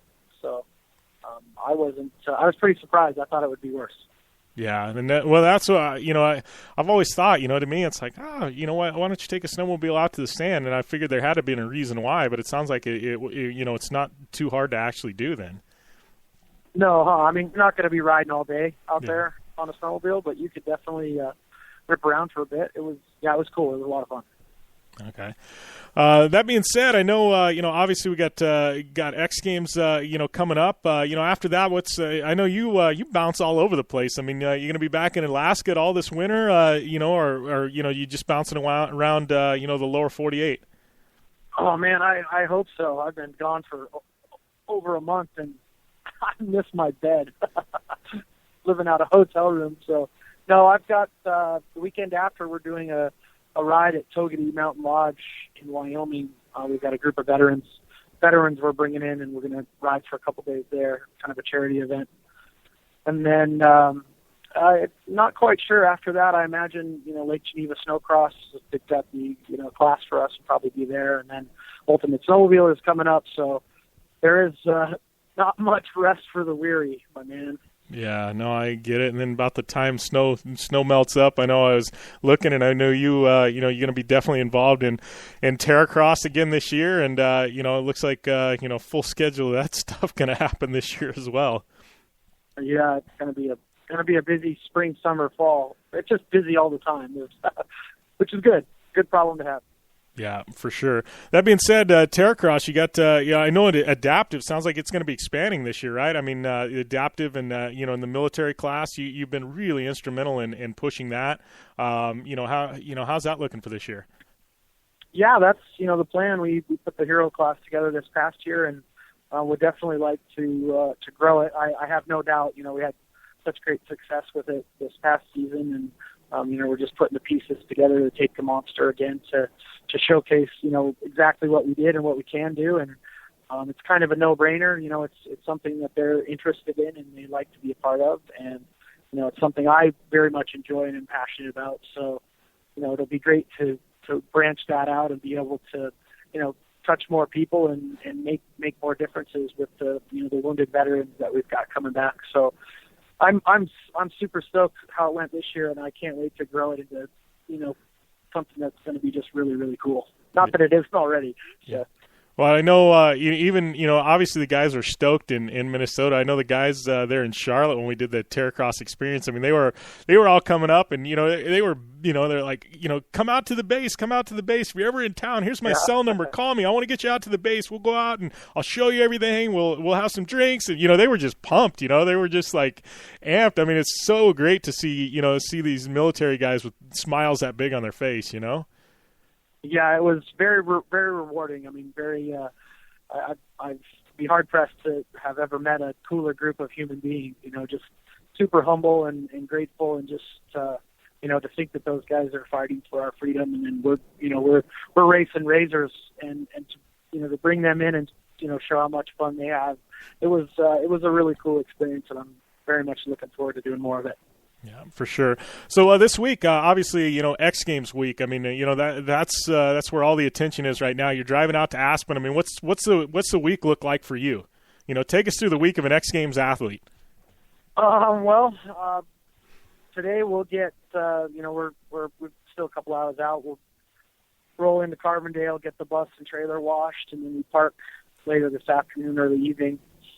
And then tomorrow morning, we'll head over to the course and get credentials, and we have practice tomorrow afternoon, so we'll get some time on the track. And I'm actually I announced the Snocross as well as Friday. I'll announce the freestyle. So I'll have some ESPN meetings, and we'll do different types of rehearsal and that type of thing. And then Friday, Thursday we race. So Thursday morning, up early, little practice, and then, the big day for us Snocross guys, and then do some announcing on Friday night, and then I'm actually done, which is the first time ever. Usually I've got stuff the entire 4 days of X Games, so I'm looking forward to actually enjoying the last couple days as a free man, so to speak. Yeah. So that'll be fun. Yeah, you can just take it all in and kind of check everything out. That's got to kind of be weird for you. Usually at an event, you're kind of like me. You're either behind the wheel or behind the bars, or you're on the mic or doing this and that, and there's not a lot of time to enjoy things. But that's got to be kind of cool to have a couple of days to enjoy everything. Yeah, no, I'm super stoked about that actually. So it'll be good. Yeah. Nice. Well, definitely looking forward to that. I got to ask you, I mean, Snocross this year, we started things out, and and obviously we've seen a couple of guys, make a run at Tucker. Kyle Pauline, he's definitely been one of them. But I mean, what do you think? I mean, does anybody have anything in the tank for Tucker Hibbert? I mean, he's the guy. Even just watching this weekend at Deadwood, the guy is just on point, man. Yeah, he's. I've got nothing but respect for Tucker. He's one of the most hardworking athletes, period, that I've ever been. And he's got a really solid program and has for a lot of years. I was bummed to see Cody Cam get hurt at Canterbury because him and Tucker actually they were having some battles, and I was looking forward to that at X. But definitely Kyle Pauline, he's fast, and it kind of depends on the track. But there's no doubt that it's gonna take some serious work and a little bit of luck to knock Tucker off the top spot on the podium. He's pretty dialed, and when it comes to X Games, he's even more dialed. Yeah, it's I can't even remember what the record is now, but it's crazy, his streak at X Games and how many golds. I mean, it's 7. I believe it's 7 in a row. Yeah, it's crazy. I mean, he's just. I don't know. I think him and Jamie Bestwick at one point had some kind of competition for the most golds in a row. Just nutty. But yeah, I mean, one thing we've learned about X Games though, anything can and will happen. So definitely. Yeah. That's right. That's why we race the races. You never know. Yeah, exactly. So, all right, buddy. Well, I appreciate you taking the time to call in. I know you guys are in transit right now, but it's always great to catch up with you. I know I'll be glued to the TV and pulling for you, my friend. Awesome, man. I appreciate it. Always good to catch up. All right, sounds good. We'll talk soon. All right, take care. All right, take care. All right, that was Paul Thacker, going to be running Adaptive, Snocross Adaptive this weekend at X Games. Also, he's going to be on TV calling some of the freestyle and Pro Open snowcross racing. But Paul Thacker, great guy, and like we said, he's another guy, much like you hear about Bruce Cook and that who had some accidents doing what they love to do and have come back and bigger and better than ever, and great to see him back out there competing. But X Games, it's going down this weekend, and I think things start cranking on. Things start cranking on Thursday, and then Friday, Saturday, Sunday. It's all jam action packed. So looking forward to seeing what's to come. But like Paul Thacker said, it's going to be tough. Going to be tough to catch Tucker Hibbert after Deadwood. He was definitely on point, and I think he's the man to beat. So I don't know. I was going to say we're going to take a short commercial break, but Ami Houde had to duck out for a minute, but she's back on. How's everything going, Amy? Hey, sorry about that, guys. Work emergency.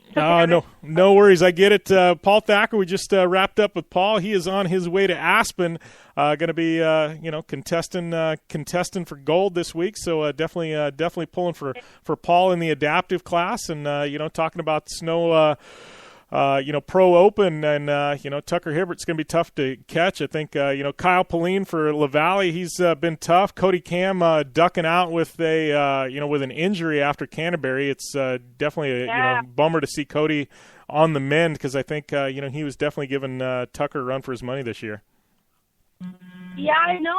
It's really too bad. I had texted Cody after I heard about the injury. I know he's probably pretty bummed out there, and again, he's one of the only guys who was able to really give Tucker a run for his money. So, unfortunately, we've been talking, it might be a little bit of a snoozer of the rest of the season. But, Paulina's one fast rider, and maybe this is kind of his opportunity to step up to the plate now. He knows he's the next guy in line here to challenge Tucker, and maybe we'll see something out of him. So, I think it still should be interesting. Yeah, well, and like Paul said, X Games, anything can happen. You just never know what's going to happen at X Games. No, exactly. So it'll be a good event for sure. And it's too bad I've never actually been able to make it out to a Winter X Games before.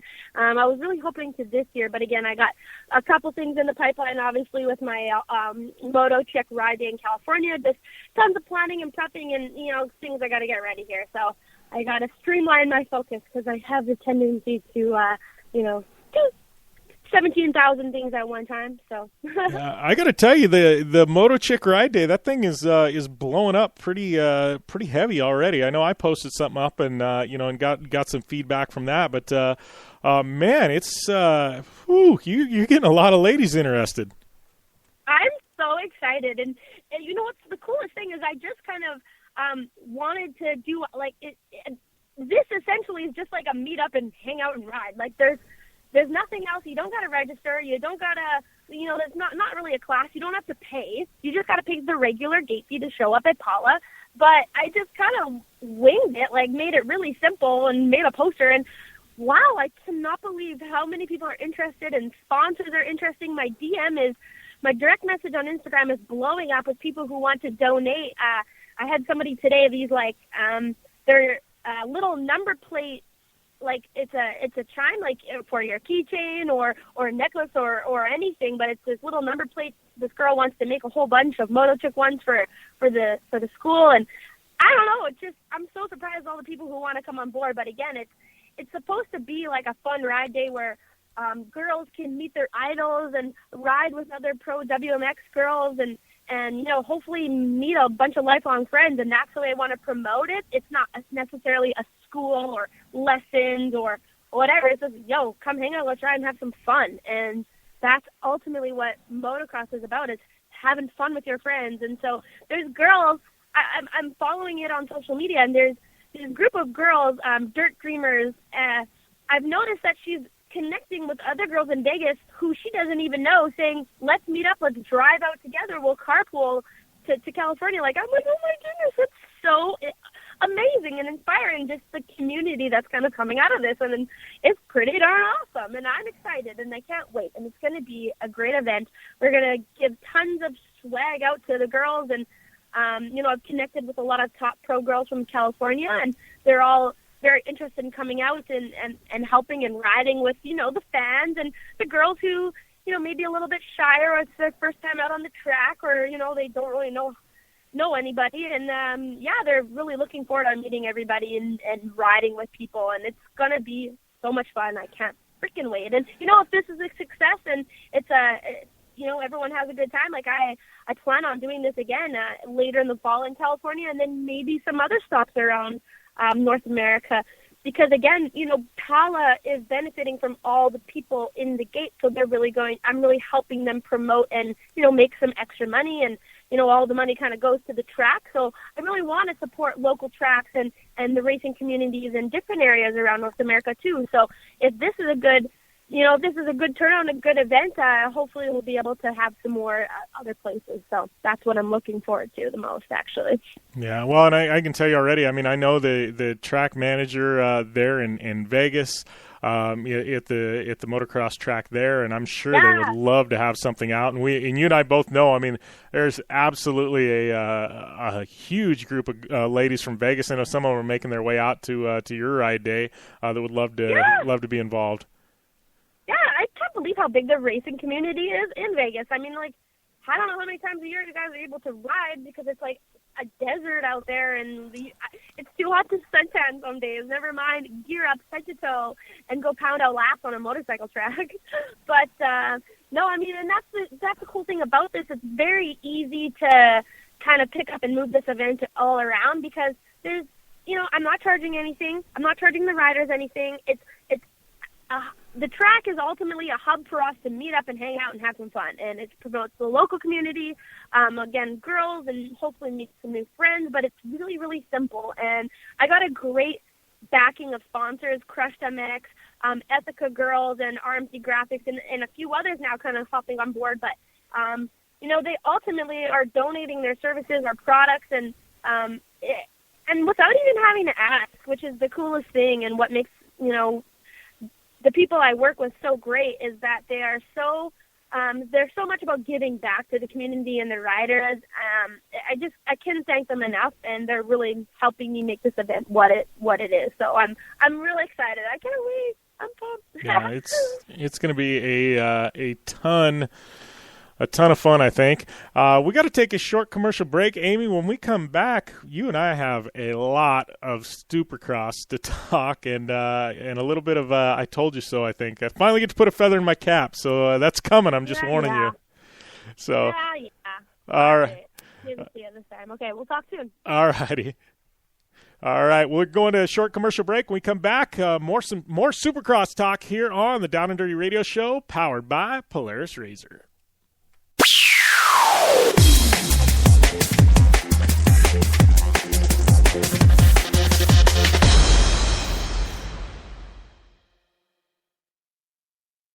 I'm Polaris rider Jim Beaver. I race trophy trucks professionally, host a Down and Dirty radio show, and also travel the country announcing motorsports events. I've seen it all, and trust me, I've done most of it. So when it comes time to relax on the weekend, nothing is better than taking time with my family in our RZR vehicles. They've got the reliability I need to just pick up and go explore the desert, dunes, or trail, and have the capability to attack even the harshest terrain. If you're looking for some of the most reliable and safest, and hands down most capable off-road machines in the world, look no further than Polaris and their award-winning lineup of RZR vehicles. Whether you want your daughter to experience off-road driving for the first time in a RZR 170 like me, take the entire family out in a RZR XP4 1000 on the weekend, or shred the desert and dunes in the all-new RZR XP 1000 Fox Edition, Polaris has you handled. Take my advice and join me and some of the best drivers in the world by driving a Polaris RZR. Check out the full Polaris RZR lineup at Polaris.com or follow them on Facebook, Instagram, and Twitter at Polaris RZR.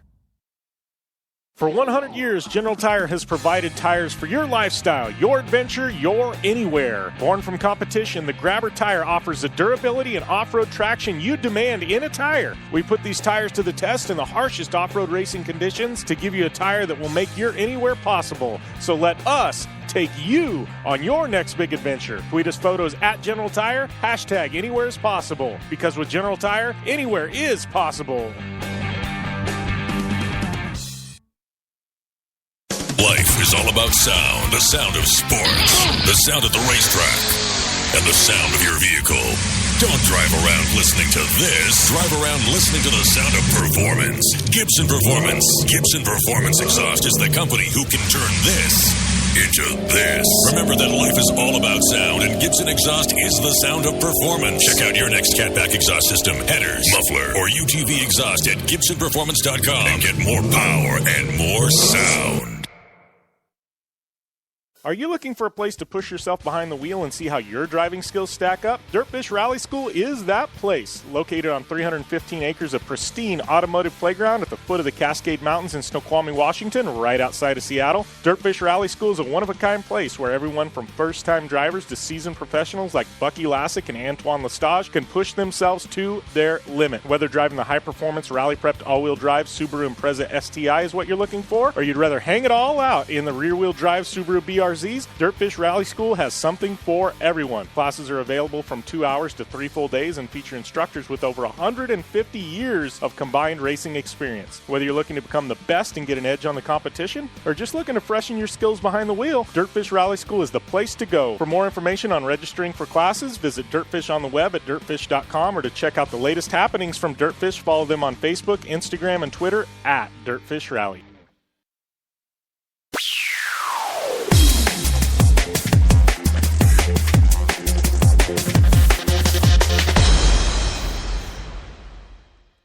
Welcome back to the Down and Dirty Radio Show, powered by Polaris RZR.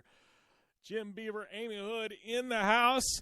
Just got done with Paul Thacker, who will be doing X Games Adaptive as well as calling Pro Open, and great catching up with him. But right now we're switching gears, and Amy and I are going to talk some Supercross.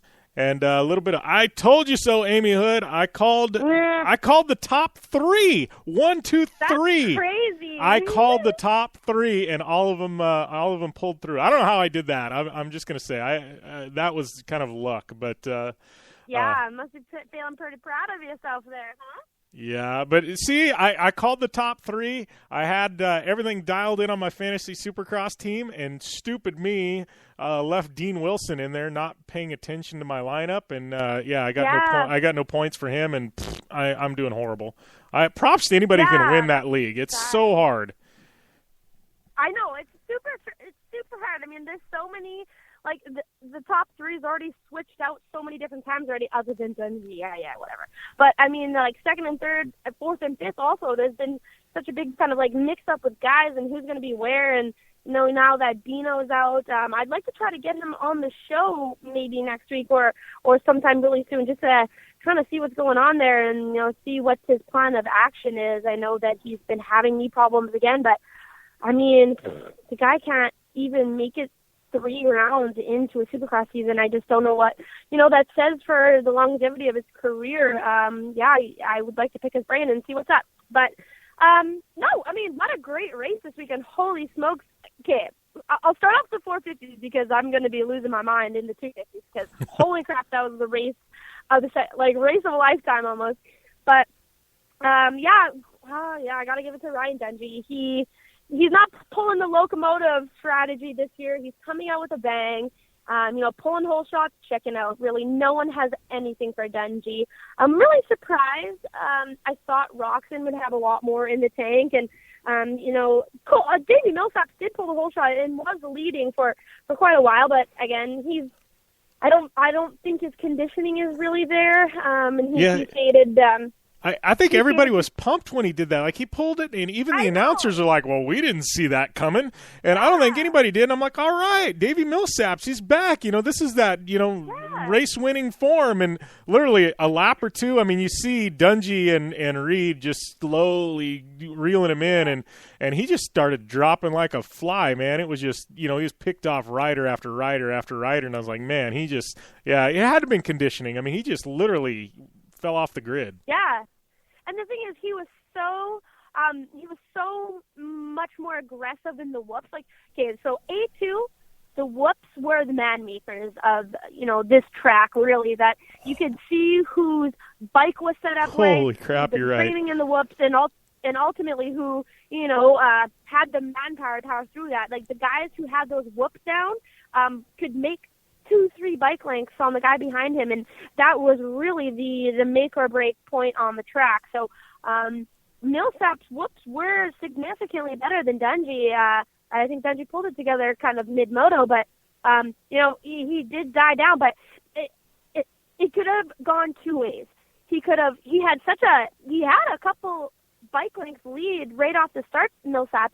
And it was either going to be he was going to check out and be gone like he did a couple years ago, or, he was going to fade. And I kind of called the fading because you could slowly see lap after lap Dungey creep in there. But, once one guy passes you, the second guy passes you, he just kind of fell to the back. And unfortunately, it just goes to show where he might be actually situated, inside of that top 10, a comfortable 7th.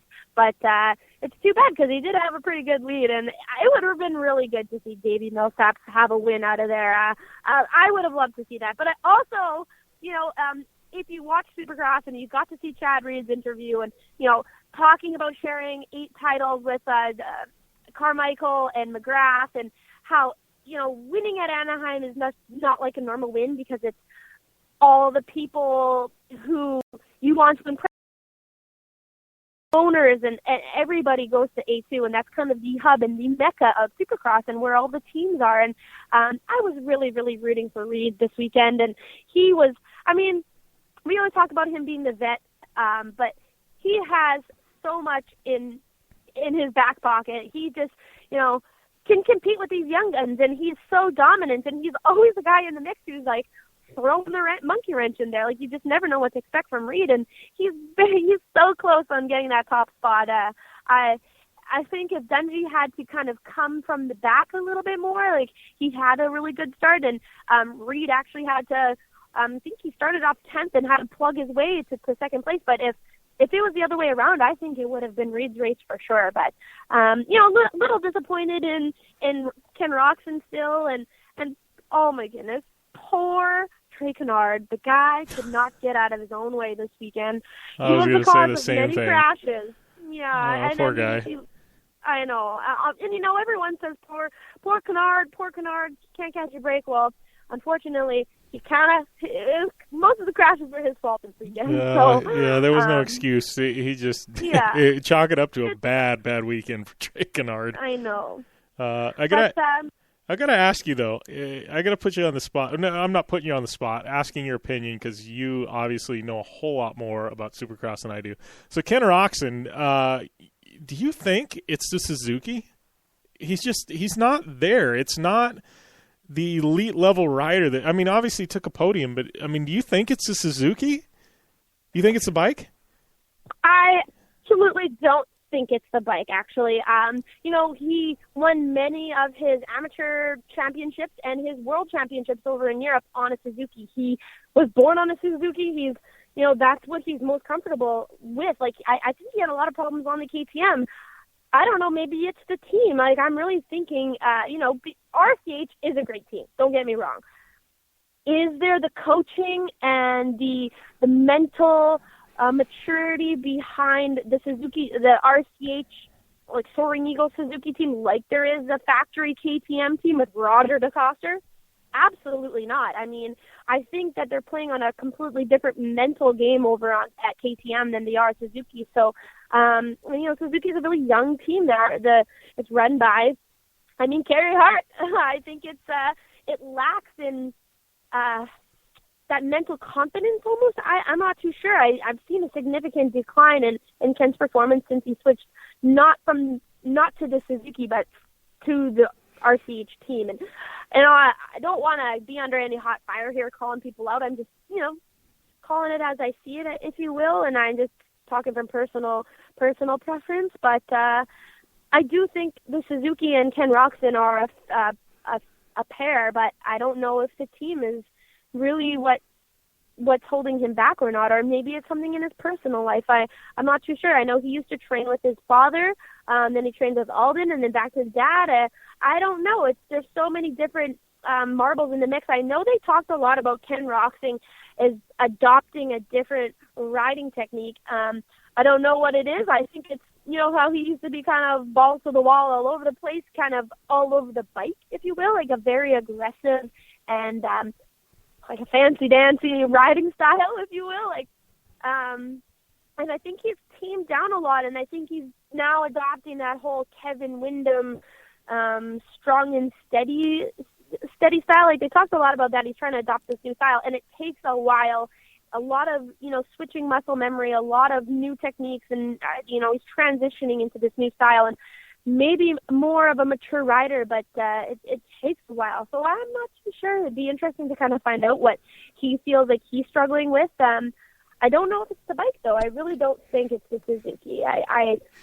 There is a lot of pedigree on that KTM team. It's run by Roger DeCoster. You have the best of the best. If you are not physically there, they will help you get there mentally, and I just think maybe that is the disconnect. Personally, that's what I think. I think you have way more confidence on factory KTM team. You have this almost standard you have to live up to, not only to impress yourself, but to impress Roger DeCoster. The guy is a legend. I don't know. Maybe that's what it is. That's what it'd be to me personally. Yeah. I just have to say it. I do have to say I'm looking at these results, the box score as we speak, and I find it pretty awesome. So 1 through 6 was all a different motorcycle manufacturer: KTM, Yamaha, Suzuki, Kawasaki, Husqvarna, Honda. All 6 makes in Supercross finished 1 through 6. I think might be the first time in history. It used to be a sea of KTMs. It used to be the sea of KTMs, and then there was a factory Honda, but it was always one brand dominant over the other for years. Yeah, Cowie had their years, Honda had their years. Yeah, it's. Yep.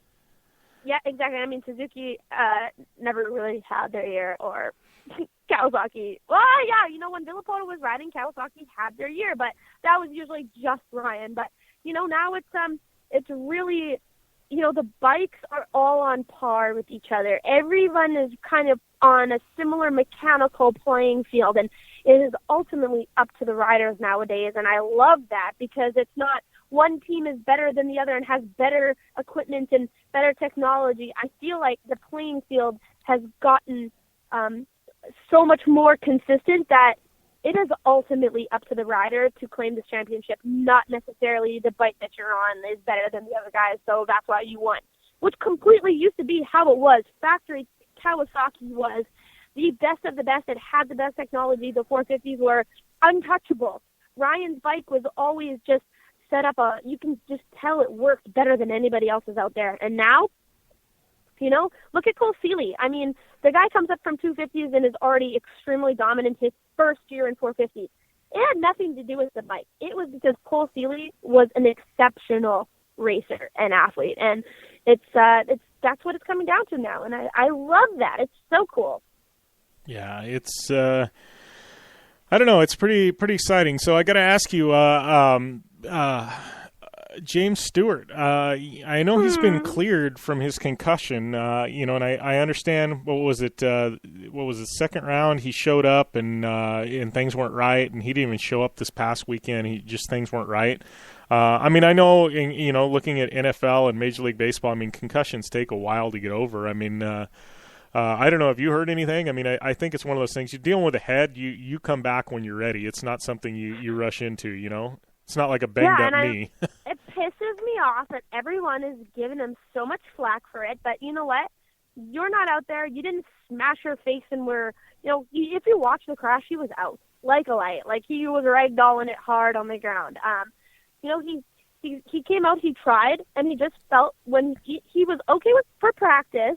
He's been testing and training, but when you get out there in a supercross setting, when you're kind of riding in the nighttime or in a stadium with shadows and lights and everything and pressure, it's a completely different experience. And he said he could not focus. And I've been there. I've gotten some serious concussions in my life. And, sometimes I was out for a month. Never mind high racing performance that he has to, race at. The level is completely different. I completely respect his decision. This is a health issue, not like, I don't feel ready. He's not mentally there right now. And it's not like he's lacking confidence. He says he can't focus. Like, that's a big deal. People need to back off. Yeah, I support him. Same with my mom. We all support. We're team James Stewart. Yeah. Well, and I that's one thing. I mean, I know I've been hard on the guy, sometimes, throughout his career, but this year in particular, with a concussion, no way. It's one of those things. Any other professional sport, I mean, you see football players out for months at a time, Major League Baseball players out months at a time. When you're dealing with a head, it's not like suffering through a sprained finger or something like that. I mean, fingers can heal, heads not so much. I'm with you. I'm on Team Stewart on this one. Take as much time as you need, and and I think when he gets back, he'll ride it the same James Stewart level he always has. Yeah, and you know what? Look at it this way: Trey Canard, James Stewart, very similar accident career paths, if you will. Trey will come back first round, be out. Third round, get injured, miss a race, blah, blah, blah, blah, blah. Like, when the guy crashes, it's always, oh, poor Canard, can't catch a break, I love Canard. James Stewart gets taken out by Ryan Dungey, smashes his face, ragdolls, unconscious, and everyone's, what an idiot. James Stewart pulling the James Stewart, blah, blah, blah. I'm almost starting to feel sorry for James Stewart and all the flack that he gets. Come on, leave him alone already. Really. I love both riders. I love Trey, and I'm the one who's always so poor Trey, you caused the crash. Oh my gosh, I feel so sorry for you, because you can't not love Trey Canard. But you can see the controversy between, the two riders. Everyone is out to get James Stewart, and I think it's because he's one of the most talented riders in history, and I don't know if there's a race issue there, but I don't know why people are just so up his butt. Get out of there. Just back off. When he comes back, he'll come back with a vengeance again, like he did. I mean, he showed up. He was still the fastest guy at A1, and no one can take that away from him. It would have been a completely different season for Ryan Dungey if James Stewart was racing. So I'm going to go out on a limb here and say James Stewart wins a race at some point this year. I bet he comes back, and at some point he wins one. I'll say the same for Reed, and I can't remember. Reed's got some record going where the most consecutive seasons with a victory or the most seasons with a victory. I think we're going to see both Reed and Stewart on top of the box at some point this year. Well, did you not hear Chad? And like it's super funny because this is what I love about Chad Reed, and kind of what why I feel like we're really similar people is when I heard his interview, he said that he's a very greedy athlete. Like, he wants to go out on top. He is tied right now for consecutive wins, and I know that he is one of the older athletes, and he's been one of the oldest athletes to kind of continue, other than, I think, Kevin Windham. But, Kevin Windham always was just a top 10 rider, never a top 3 like Chad Reed has been this season. But Chad Reed wants to go out on top. He wants to get more wins than any other guy out there. He wants to be Jeremy McGrath. He wants to leave his own legacy, and not just being like, 2-2 motorsports guy, but with the most, I think the most wins in Supercross. And I think, he's not struggling to get that. He's right there, and he's persistent. And I like the fact that he said that he's a greedy athlete. Like, he wants it. He's not just here to hang out. Like, he wants to win. And that's kind of where I am in my point of my career right now. Like, there's so much more I want to do. I don't want to leave my career going out on top. Like, I want to keep checking things off on that bucket list and doing more and being more and getting more accomplishments under my belt. Like, I just don't think that there is an end goal. Like, I think there's so much more. I want to go out on top. Like, I want to be the best that I could be and be one of the most accomplished female racers in my generation or era, I guess you can say. Like, I don't want to be second best. Like, I want to be right up there. I just want to say, what else is there for me to do? And I don't want to give up. Like, I don't want to quit when I knew that maybe I could have been the best or have done the most. That's what I respect about him. He's the same way, and that's super cool. Yeah, I agree, and I think the minute Chad thinks he can't compete, he'll hang it up and and walk away, no questions asked. But at this point, I mean, the way he's riding this year, I mean, this is a Chad Reed from 5 years ago. This is, I mean, completely. I'm impressed. I mean, I'm a Chad Reed fan, but seeing this, I mean, I think everybody's scared of Reed, including Dungey. I know. He's found another level that I don't know that anybody thought he had. And it's not even a fluke. Like, he's not just like, oh, like, good luck race here. Like, he's passing guys left and right. And it's funny because I at some point in the race, I saw someone, was it Jason Anderson? Or I'm not even too sure who it was. Oh, I can't remember exactly who it was, but they saw that it was Reed coming to pass him and almost, like, let him by. Like it's King of Supercross coming through here, like, back off. Like, they didn't have anything for Reed. Like, it's almost like when they see Dungey coming by, a lot of riders is kind of like, okay, here, I'll ride high on this berm. Here you go, have it. Like, I don't have anything for you. They're kind of like doing that for Chad now. It's interesting to see if you watch. And where I think Chad's going to excel this season is that Dungey's going to make a mistake that Chad Reed is going to capitalize on, and I think it's going to come down to, all these years of racing. Once you get to these more technical tracks like this weekend where, you had the whoops. Chad Reed has raced whoops for how many years? I mean, he's very seasoned and experienced, and if you come to one of these technical tracks that might be like an older riding style track, like, I'm not too sure. I can't exactly point out right now the difference between how it was to how it is now, but let's say Daytona.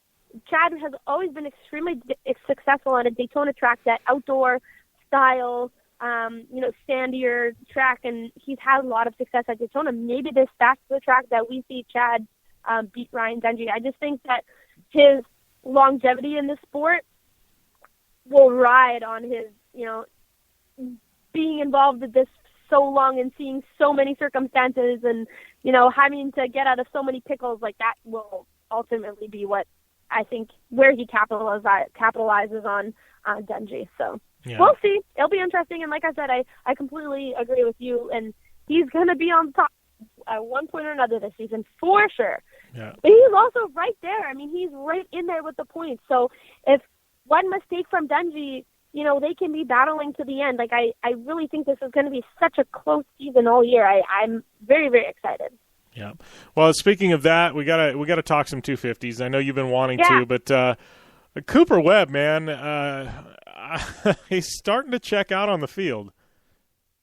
Yeah, I know, but I mean, come on, like, you cannot not give it up for Christian Craig. Held them off, and like their passes back and forth.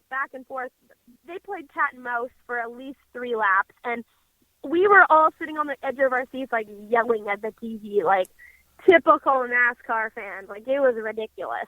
But it was so entertaining, and they're making for such a great race season, and it was so good. And it was not dirty. No one was taking each other out. Like, they're just riding each other high in the corners and slamming each other. It was awesome, but Christian said, like, those last 4 laps, and you could see it significantly, him getting tighter and tighter and stiffer, and you could just kind of watch his conditioning go downhill those last 4 laps. But if he can train, when they take a break and go east and kind of finish up in the west, like, I hands down can see him winning something at some point this year as well, just like Reed. But I mean, Christian was pulling away in the whoops there. In the heat races, Cooper's bike was just all over the place, and he said that he came back and adjusted his suspension, and you could see the bike work immensely better. But still, Christian is a bigger guy, and he was able to manhandle those whoops a lot better, and he was gaining bike length on Cooper. But it just made for an interesting race. And you know what? If he had the same conditioning that Cooper had, he would have beat him. He completely would have beat him. Totally. But yeah, it made for a great race, and it was really cool to see him bring his little son on the podium, and it was awesome. Just such a feel good season this year. I think, everybody is rooting for someone who's doing good, and no, it's been a really interesting season. But yeah, obviously Cooper Webb is checking out. There's no surprise for that. But I think Christian's been the first guy to really hand it to him and challenge him. So.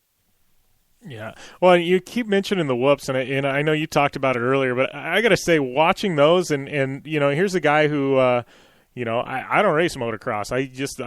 I'm a casual viewer. I can ride dirt bikes, but it's all been in the desert. I've never really actually been on a motocross track, to be honest with you. It's always been desert riding, and endurance riding. So watching this, I try and pick things up, with I would, as a off-road driver, and looking at those whoops, they were brutal, but then there was like the last two or three whoops. They were like taller than the others. And it was like kicking the rear of the bikes up. And I mean, it, like you were talking about, I mean, these guys were having to manhandle the bikes through them. I mean, I don't know what the course designers did, but I liked it. Oh, I thought this was such a funner race to watch because, off the start, they had that right-hander, so no one could break, okay? And that was a challenge in its own. Like, if you watched every heat race, there was a huge freaking pile up right off the start, and it was just a lot more technical, and there's a lot more sections that you really had to, that really kind of broke up the field, whether it was technicality or conditioning or just common sense. Like, all these riders off that start, off that right-hander into the rhythm section, were launching jumps and landing on people and not actually using their head, watching the guys in front of them. And it was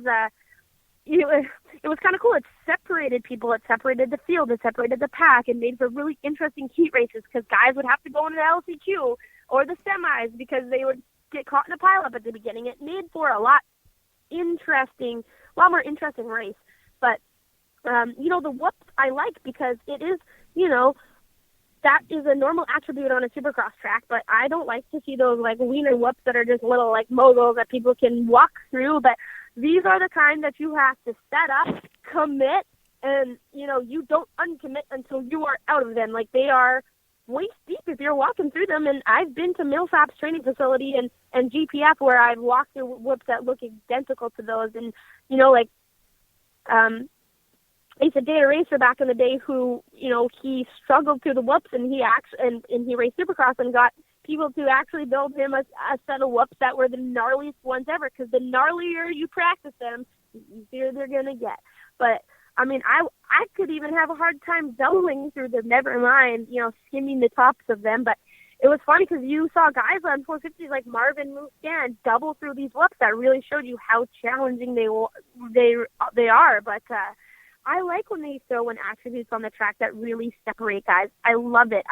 You can really see who's got the training and conditioning, who's maybe got the mental, confidence under their belt, because a section like whoops takes confidence. You got to commit from start to finish, and obviously Marvin Muscan is not there yet on the 450, so it really kind of puts him out of the running for me personally, to be honest. I just don't think he's there with the rest of the 450s, but then to see people like Christian Craig excel through them, I'm like, wow, like this guy actually has a lot more skill and technicality, but maybe his conditioning's not there, so you can really pick up where these riders need to work on, but what other pieces they may excel on. And those, again, are make or break. And it's fun because when guys are battling and you're like, oh, he's going to get him in the whoops. Like, you can really pick off places that they might, use to pass or something. So it makes for great racing, and I like it when the tracks aren't boring. Yeah, for sure. And Chad Reed, and this goes back to my interview with him. It wasn't last year. It would have been the year before that when we had him on. And, I keep saying that, and it's like, God, we got to get Reed back on. But he was saying, I said, what would you change about Supercross if you could? And, Chad Reed, he doesn't mince words for anybody. He's like, the tracks. He's like, they build tracks that suck. And I'll have to go back and get the quote. And I was like, well, what do you mean? And he's like, they dumb them down. He's like, some of the guys can't ride the tough tracks, so he's like, they make the tracks a little bit easier so everybody can ride them and it makes the racing better. He's like, I say make the tracks as tough as they possibly can and let the men be separated from the boys. And I laughed, and I'm like, that is Chad Reed.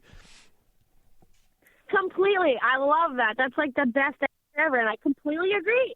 I mean, I don't like the huge quads or triples out of a corner, but put in some obstacles that actually, you got to see who the men and the boys are. And obviously Cooper Webb, could not even Cooper Webb. I mean, there were some of those guys in the qualifying heats that were like doubling and singling through those rollers. And it almost got me laughing. I'm like, how are you qualifying for a Supercross right now when you you do not train whoops? Like, I don't know. It's pretty fun. It's pretty interesting. But again, you don't want anything too dangerous. We were seeing, some of the years that there were some ridiculously huge jumps causing a lot of injuries and crashes, and I think they kind of are steering away from those and putting in more rhythm sections and dragging backs and things like that, and these weird like wall jumps. I like the wall jumps. I think they're pretty interesting, and they get really rutted up and make sorts of some cool photos and stuff. But no, they're switching it up. But I like the big whoops, and I like the whoops from one end of the track to the other. Like, you can't hop off anytime soon. You got to get through them all. So it's been a good season so far. Yeah, well, and I know,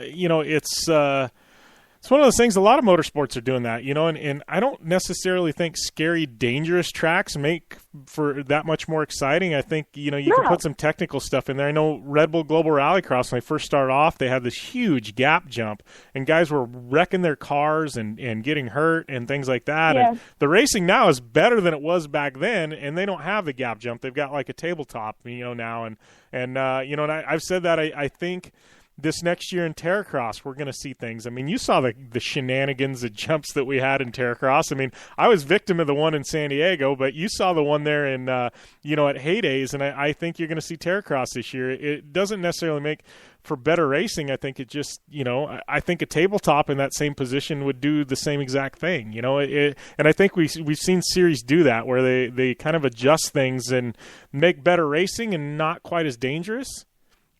Yeah, and it's funny because me and my girlfriends always joke, like, why don't they just finish building the track and fill that triple in? Like, come on, they didn't finish their track maintenance over there. But no, I'm very much a sucker. I posted this picture on Instagram. You guys have to go see it. Jim, I'll send it to you. But it was like this 70-foot. It was like this stick figure picture of this, what would be like a 70-foot tabletop and a 20-foot double, and it has this stick figure coming up to the tabletop saying, "No problem, I got this," and then coming up to the 20-foot double saying, "Nope." It's so funny because like a gap jump is just so, like, it mind tricks you. Like, you just can't figure it out. You're like, no, I can't do that. But yet you'll go and hit like a 3 times the size tabletop. It's just, I don't know. It's so funny. And like that's been the ongoing struggle of my racing career is I cannot mentally get over those gap jumps. I just don't like it. I don't like it. Can't do it. Yeah. Well, I will say this, and we're running out of time, but you ballsed up and you hit the gap jump at Terracross and at Heydays, and that was not an easy jump. That was a heck of a gap jump. So props to you, Ami Houde. I know, and that was like, remember I was looking at it and I almost backed out of this race. Like, my biggest struggle is, doubles and jumps. Never mind a gap jump where I'm jumping over another lane and another person. It was ridiculously terrifying, and I did it once, and I think the whole crowd and everybody like walking around the pit area could hear me because I was just yelling. I was like, woohoo! On the top of my lungs. It was so funny. Yeah. I felt very accomplished. Nice. Well, we got to let you go. We got to wrap things up here. We got about a minute left, but we will definitely, I think you got a special guest on air next week for us. Yeah, I'm super excited. A local Manitoban has made it to the Winter X Games, Josh Penner. He's in freestyle snowcross, so he's made it on. He was an alternate for the last year, and he was an alternate this year, and the guy he's been riding with and training with got injured. So he is in, and I'm excited. He's going to kick some butt, but it'll be great to have him on, and, we get to hear about his whole experience there. So I'm excited that we get him on after X Games because I really want to, see what it's like and take a walk through his brain, It'll be good. I'm excited. All right. Awesome. Well, thanks a lot, Amy. Cool. Talk to you later, guys. See ya. All righty. All right. That being said, we got X Games this weekend.